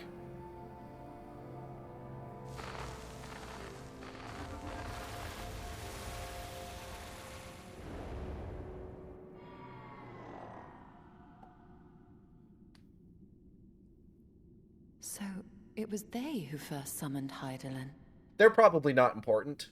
Can't imagine they'll ever come up again. Did seem to imply as much, yes. I cannot say I have ever heard of this Venar before. Venar, okay. I always forget if it's a silent T. Emmett Selk never uttered the name, speak though he did of the schism which Zodiac's advent wrought upon mankind. Some were of the viewpoint that his power must needs be restrained, and to that end did they call forth she who would serve as his shackles.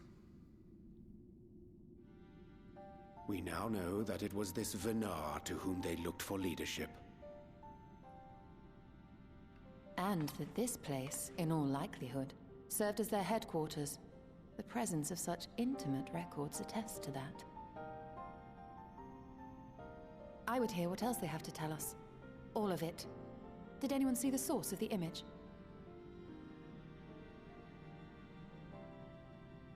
Bunny bunny banani banani banoy, bunny bunny banoy, banani. That thing over there. I don't know why you needed to proceed all that with bunny bunny bunny, but okay. The device there? Then let us see what other secrets it holds.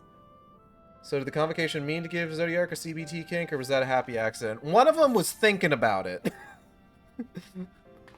While they were summoning Zodiark, one of them was thinking, boy, would it be fucked up if we gave him a CBT kink, and then it just happened.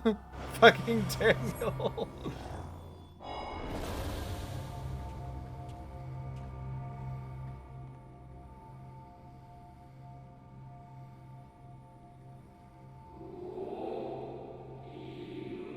Nah, it probably wasn't Fandaniel. It was probably, oh god, who's the one that kidnaps Minfilia and kills Moonbreeda? By the way, fucking those fucking jackasses making the goddamn Starlight event image. Going all in on the we gotta put in at least one character who in the narrative at this point is super dead just to fuck with people. It's so cute, but it makes me so sad. Nabrialis! That's who it is. It was definitely Nabrialis. Vina, please. Why must it be you? Had to be me. Someone else might have gotten it wrong. If I may speak plainly, I would sooner it were another, any other. You are our leader. None can take your place. You know that as well as I that but a few support our cause. Far fewer than they who place their faith in Zodiark. If Hydaelyn is to stand a chance of opposing him, I am the only one who might suffice as her heart.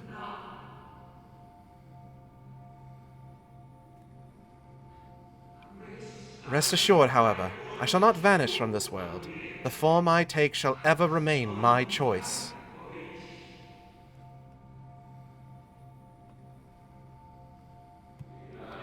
Then I will press you no more. Only know this. You will be sorely missed.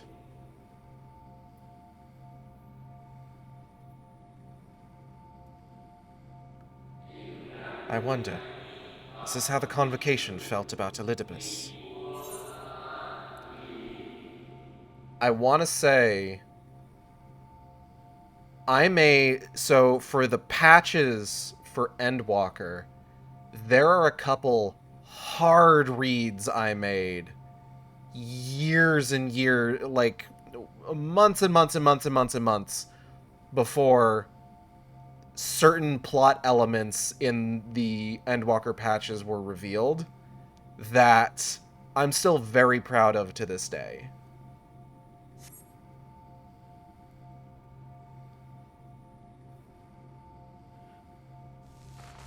When we get to those, I'll talk about them. Ah, dip.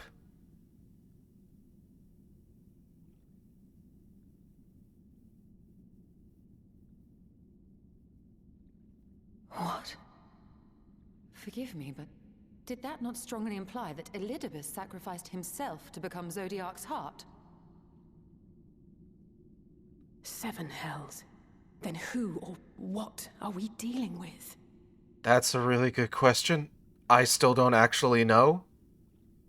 And I don't expect that I'm going to have many more answers by the end of this string of patches. In my FC, we have people make lemon bets where they're so confident the thing will happen in the plot that if it doesn't come true, they'll eat a whole lemon on stream. Oh, that's fun. Wouldn't have been me, though, with the calls I made. I had always assumed Elidibus to be of the same ilk as La Habrea and Emet-Selch, but if the real Elidibus sacrificed himself before the Sundering... It makes no sense. Someone was positive we'd have private housing by 7.2. That this facility shared intimate ties with the Academia Oneida may readily be discerned from the common element in their names. Based on mine observations, 'tis like that the forms housed here were conveyed unto the Academia only when required, and thence returned for safekeeping. Yet such procedural minutiae are of largely academic interest, I concede. 'Tis unto the parties which did frequent these institutions that our thoughts should rightly turn, specifically the followers of Vana and the Convocation of 14, to say naught of the matter of Elidibus. I personally recorded the video of their suffering. And there I was thinking Immortal was bad. Would someone explain to me how we're meant to kill a being who doesn't technically exist? Do you think we might be able to activate the device again? I should like to hear how those discussions ended. The device appears to activate via a form of ethereal attunement, not unlike an aetherite. Beyond that, I can say little for certain, save that we should take this opportunity to see what other records it contains. Maybe.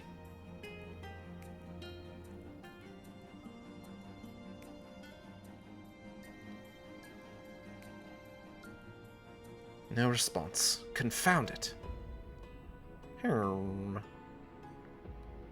If I may, milady, the panel did formerly emit a soft yet perceptible glow.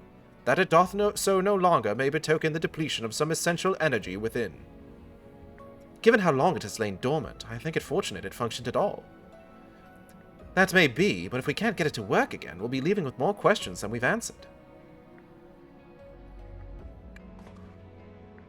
The white-robed emissary hath ever named himself Elidibus, yet if the shade spoke true, Elidibus ceased to be ere even the Sundering came to pass. This calleth to mind a truth that Emet-Selch did once reveal in passing, that the names by which we know our foes are not those given to Asians at birth. Rather, they are titles of office, afforded to individuals of merit at such time as the role becometh vacant. Perchance the Elidibus at Zodiac's heart, and the emissary with whom we are acquainted, be not one and the same, but predecessor and successor. Successor this dick, more like. It's possible. If the previous Elidibus perished before the final days, the one we know could still be a survivor of the Sundering. And yet, something in that explanation rings false. I will remain for a time. I would not abandon my attempts to revive the device so soon. There is more to learn here, I can feel it. In matters of etherology, I know of none as capable as thee. If there existeth a means to learn more, thou wilt surely find it. Whilst thou art thus engaged, we shall attend to matters on the surface. Aye. Da-da-da-da-da. Da-da. But yeah, I made a hard read about the group that summoned Hydaelyn, and then I also made a hard read about a certain entity that first makes their appearance in Endwalker proper. Human hand and feature urban terms, blah blah blah blah. So who cares? Who fuck? In chaos. Here we are again! Hopefully this will make the Benthos think twice before raiding the stores of their fellow Ondo again. While it is true our findings have raised more questions than they have answered, it is not impossible that Y'shtola will gain access to additional records. If nothing else, we have spared Yulmore from invasion. Does she really not mind working alone? Probably not, no. Answers never did come to us tied neatly with a bow. We'll get to the bottom of things eventually. Echoes of a Fallen Star. This is where we hit the cutscene that's like the first major thing I saw, I'm pretty sure. Oriange presumably has some idea as to what you might usefully do while Y'shtola pursues her investigations in Anamnesis a Nighter. Can we but uncover Elidibus's true origins, we may yet come to understand his designs. To that end, Y'shtola must needs be afforded as much time as she doth require to complete her investigation. To the extent that such things are within our control, yes. Speaking of which, perhaps we might trouble the Exarch for news of his progress with the spirit vessel. He will no doubt wish to hear of our own discoveries as well, such as they are.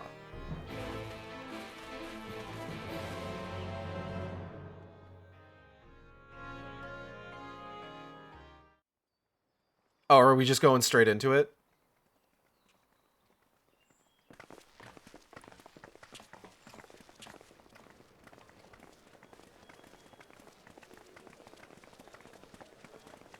What's everybody standing around for? Dare I ask what's going on?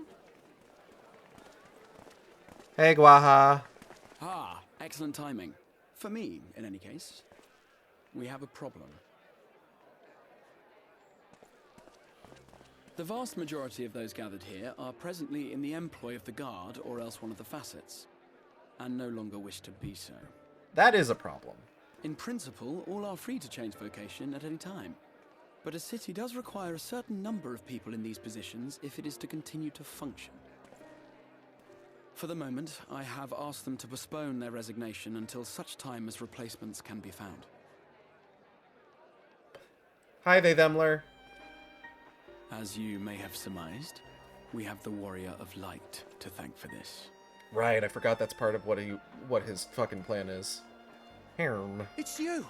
The Warrior of Darkness! Hey, bro. Oh, I'm about to get swarmed. You understand, don't you? Someone's going to have to look after this place once you're gone. We just want to be ready to do our bit when the time comes. And not only here, but everywhere. Which is why we've got to get out there and lend a hand to those in need. That's what you did, isn't it? Even if it was just little things at the start.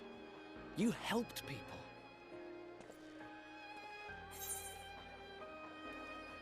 Love that his plan is, I'm going to make people love being a hero so much.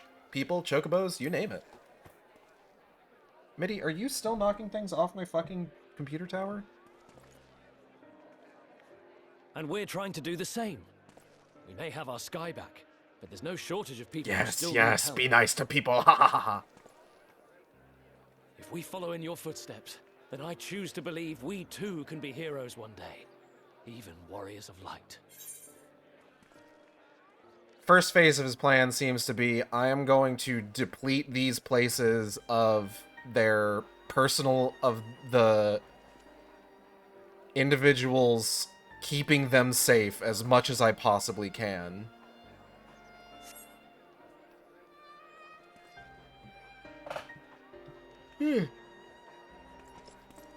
Excuse me.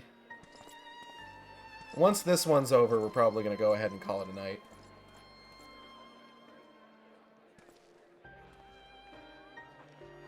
What are we to say to that?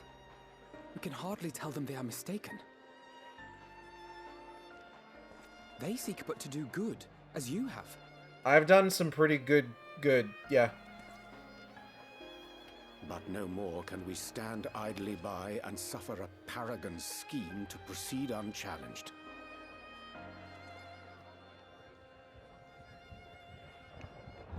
Here it is.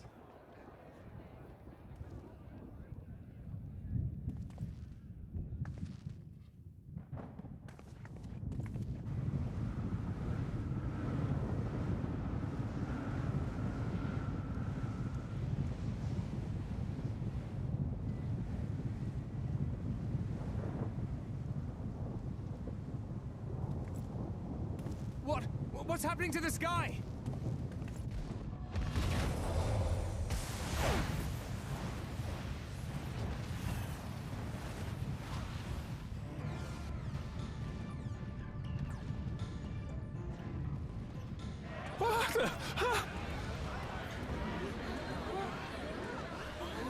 Wicked White. Oh no.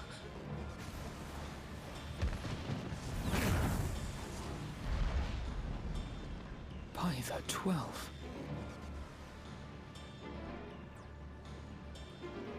A star shower.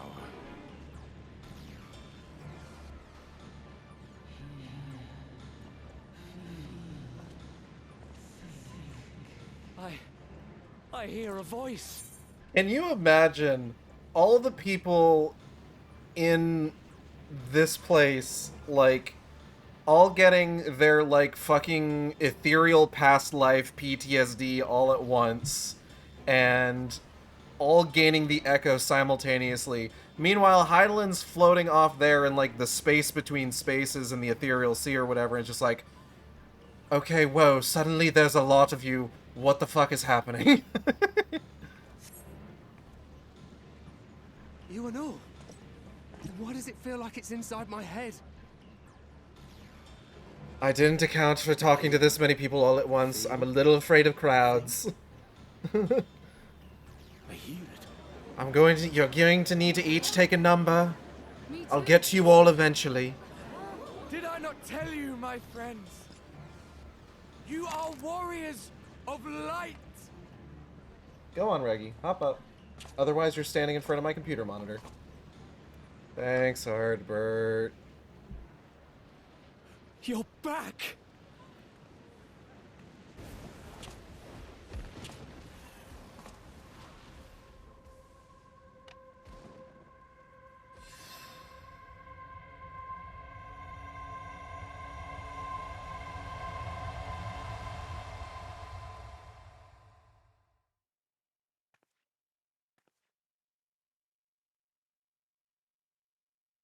Aw. And just as quickly as it appeared, it is gone. Gotta get this bag off my desk. Hold on. What you hear is the voice of light itself, and it has blessed you with its power. Welcome to the fold! Wow, you sound so normal.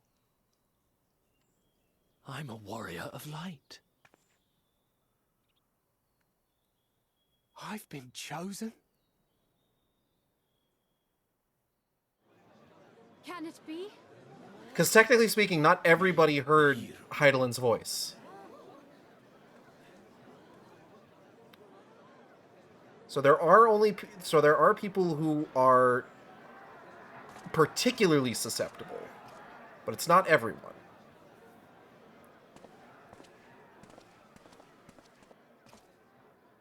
Ah, there's the FF14 slow walk animation. I love that fucking animation. The falling stars, were they your doing? And why do you need warriors of light? Also, Am are I you to like... reveal my plans simply because you asked? It'd be nice. Nay, I think not. Though the stars, I acknowledge mine. A convenient illusion, apt to awaken what little is left of the power If you that light us, once it's called resided in entrapment. your sundered souls.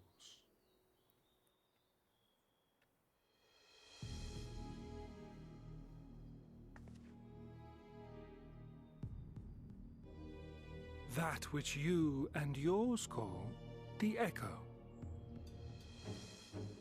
And an echo it is, of a symphony, but a fraction of what men in their completeness once possessed.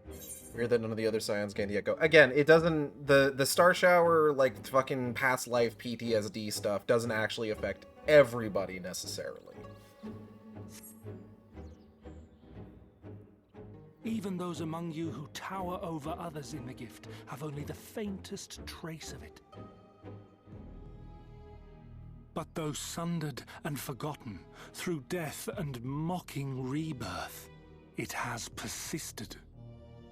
A whisper of our past, burned into your very ether, along with the sight of our end. Through the rekindling of memory, I have awoken the ability, just as Heidelin is wont to do when she has need of new minions.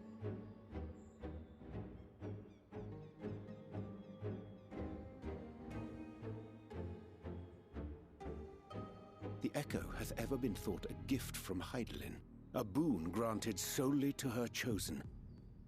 Yet thou wouldst claim she merely awakeneth the power that men should hearken unto.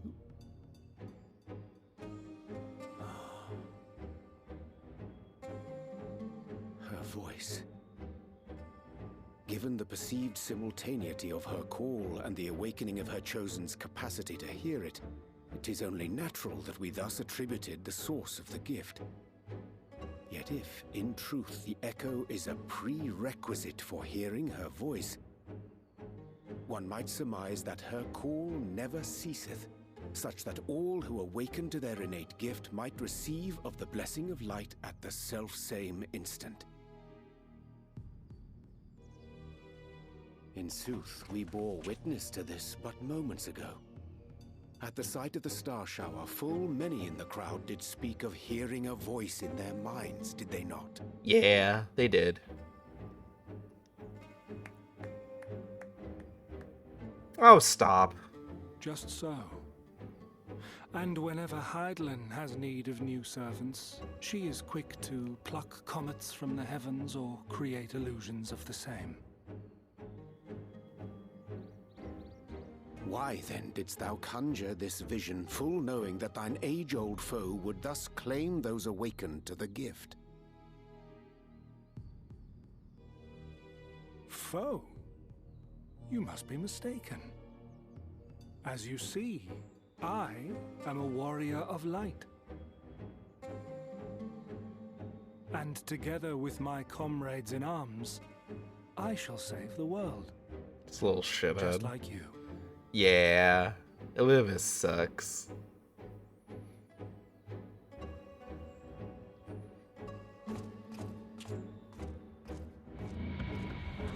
He sucks in a very compelling way. He sucks, positive.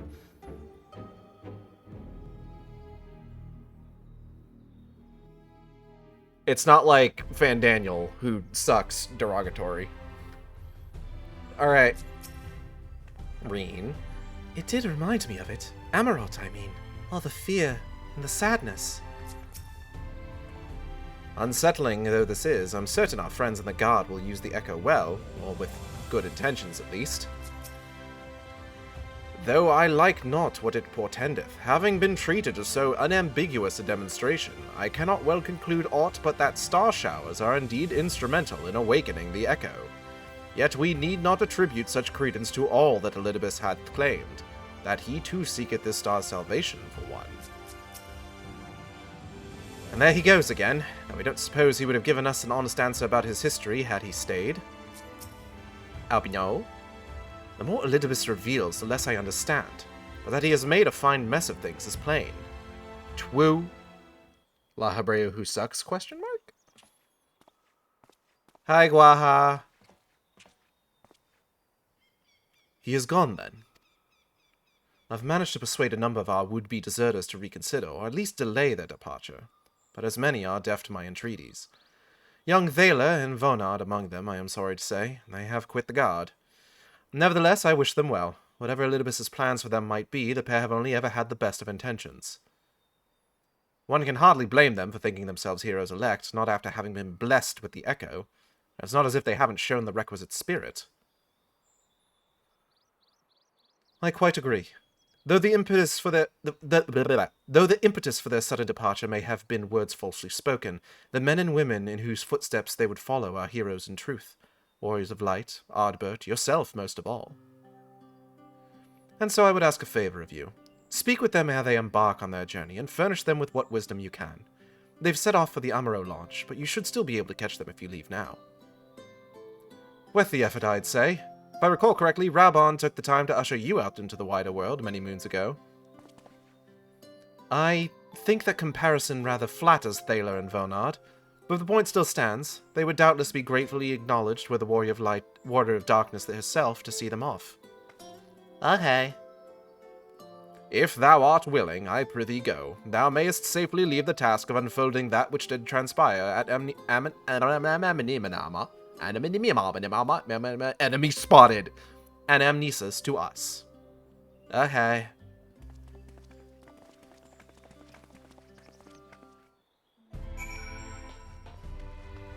Amaro lunch. Amaro lunch. Break me off a piece of that Kit Kat bar. Are you fucking kidding me? Okay.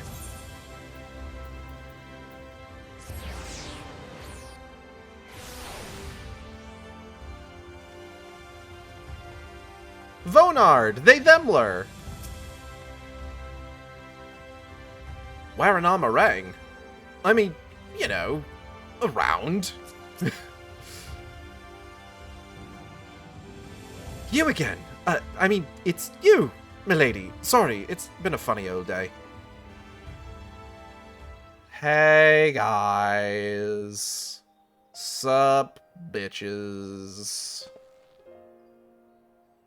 You can be sure we'll take those words to heart.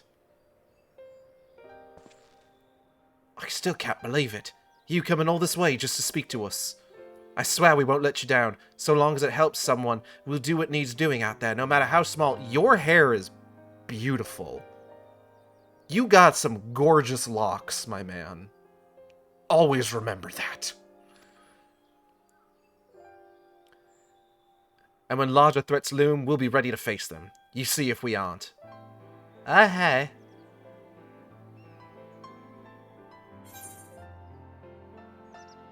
Strike fast and true, for victory belongs to the bold.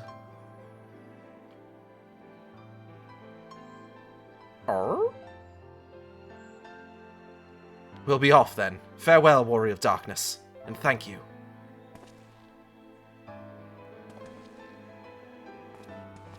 Okay, bye guys.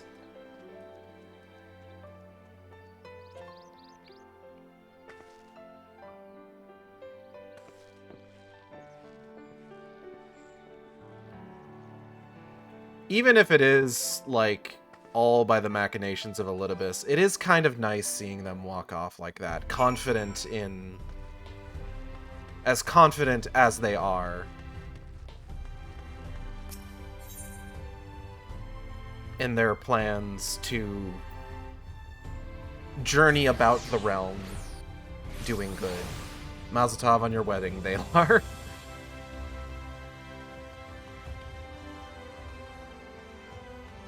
It's there is something nice about it. Like and we know that they do well, cause they're still at it when they show up in Hildebrand.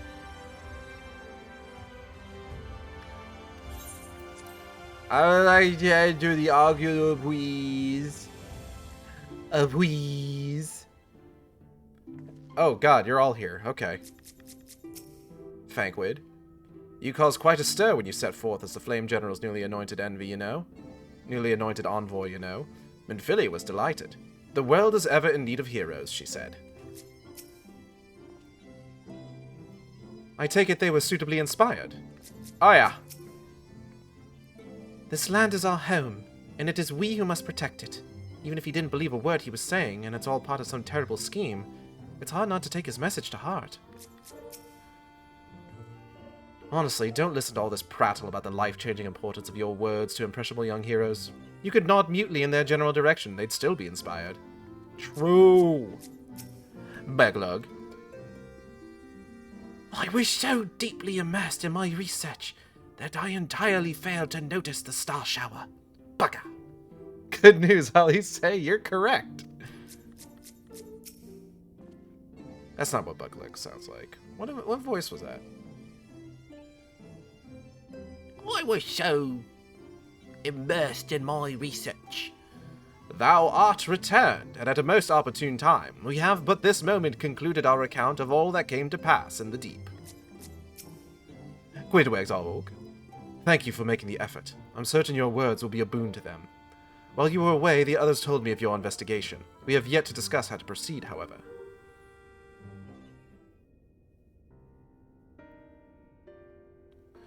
While your findings in Anamnesis and Ida do raise important questions as to the identity of our adversary, we are no closer to discerning his design, nor do I know of any other potential avenue of investigation. Aha. For which reason we must needs trust to Y'shtola's ingenuity and wait for her efforts to revive the Ancient's device to bear fruit. What if I were to attempt to follow the emissary? Elusive as he is, his plan compels him to court public attention. It shouldn't be impossible to find. Especially for one of your experience. It does seem worth the attempt. Then I'll come with you. Safety in numbers. Smile. In combat, perhaps. But where stealth is required, the opposite is true. Happily, I don't plan on getting myself caught, so you've no need to worry.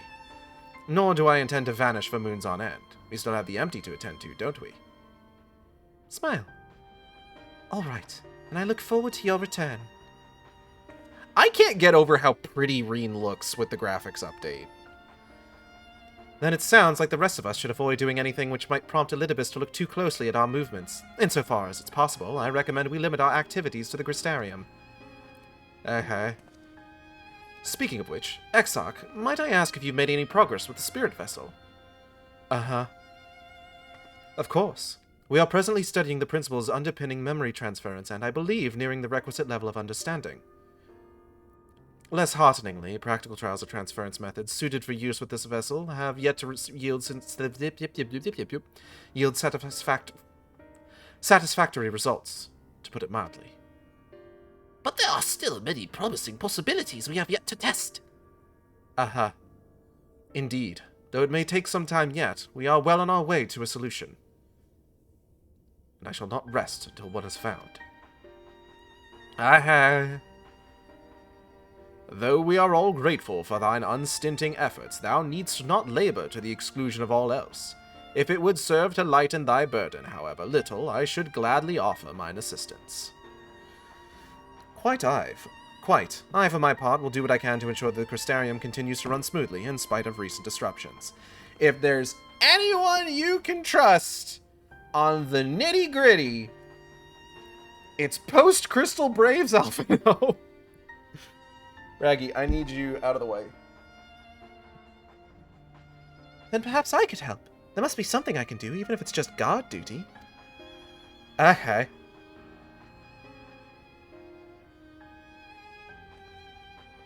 Thank you, all of you. I shall breathe easier for your assistance. Of course, on the evidence of the recent past, it will not be long before some new crisis arrives to throw our plans into disarray, at which time your services will be in particular demand. That being the case, perhaps you might take this opportunity to retire to your suite at the Pendants. Okay. Oh, is this the end of 5.2? One of these methods will work. It must. Bunny bunny banani. Of course I don't wish to worry Lena. She has more than enough to worry about already. And I swore that I would return you all home. Bunny? Alright, fine. I will henceforth endeavor to take breaks when appropriate. While Lena is watching. 5.2, innit? Never fear. I too will continue to assist the Exarch to the best of my ability.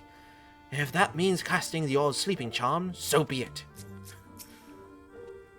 Knowing not whether Elidibus or our ever-waning connection to the source representeth the more pressing problem, we must needs attend to both, and risk solving neither. There is sure to be no shortage of potential heroes upon whose good nature Elidibus will try to prevail. The trick will be in anticipating which settlement he'll direct his attentions toward next. Ought we to inform the citizens that the star shower was an illusion, do you think?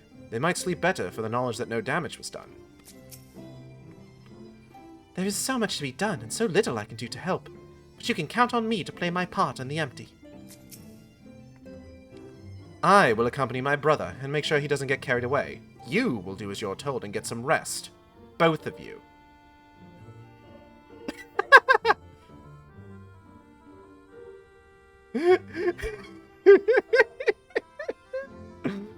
Honestly, he's a danger to himself. If I were Lena, I think I would have hit him over the head with a blunt object by now. At least then he'd lie down. Oh, man. I love Alice so goddamn much. Alice continues to be the best. True. Alright, then end of 5.2 is where we're going to call it for tonight, I'm thinking. To Dependence. To Dependence Day. The Manual of Sweats. Excuse me, sir. Pleasure as always, Mistress York. I am relieved to see you are unharmed in the earlier commotion, though if I may, you do look somewhat weary. I presume you will be retiring to your suite. I feel like there's at least one cutscene where she just walks up to Alphino and whaps him on the head. Oh, almost certainly. And I feel like we've already seen it at this point.